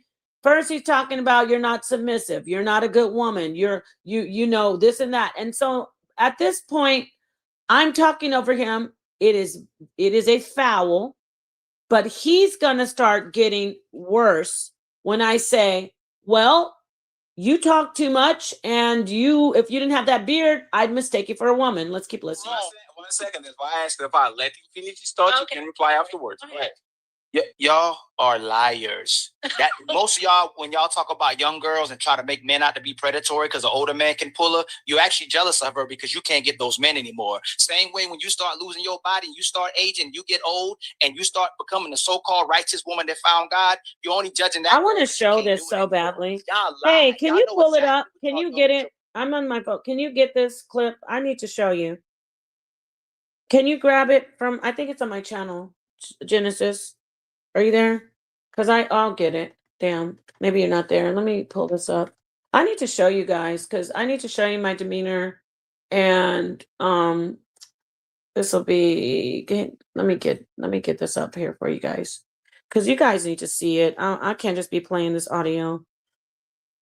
Yeah, it's all good. I can't wait to debate the clothing part. I don't want to talk about who's manly, who's submissive, who's a thought. I want to talk about this clothing thing because this has to stop. These men telling women that they deserve what they get. They dressed like that, and why are they shocked when men do stuff to them? This is what is being preached out here, and it's wrong. So let me get it. And then I'll close this down. I want to say thank you to him for coming in, though, because I'm going to get it right now. Damn, I had something to do. I still can do it. I just got to get this done here. Okay, so I think I have it on my, yeah. Let me get it. Genesis, are you there? I don't know if you're there or not. Let me see. Where am I? I don't know if you're there, but everybody, that's a download. I'm trying to be nice. So peace, everybody. Hit the like button. We do have the debate this weekend. I think it's on this channel, maybe. I can't remember what channel I streamed it on. But let's see. Hopefully it's on here. Please let it be on here. Nope. Damn. Maybe it's on this one. Let's see. Yeah, I didn't lie on this, brother. It's all, I have thick skin, but And that comes with being on panels all the time. Oh, okay. So I'm live on here. I see I'm live on this channel. Where is it? Oh, I found it. I got it. Praise the Most High. Okay. So it is, the timestamp is, I'm going to show you because this is crazy. I'm being told that 2:53:22. Okay.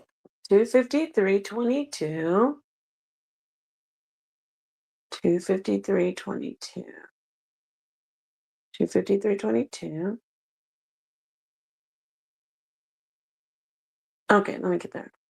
All right, so, oh yeah, okay, let me go ahead and share this for everybody. It's taking a minute, don't worry, y'all.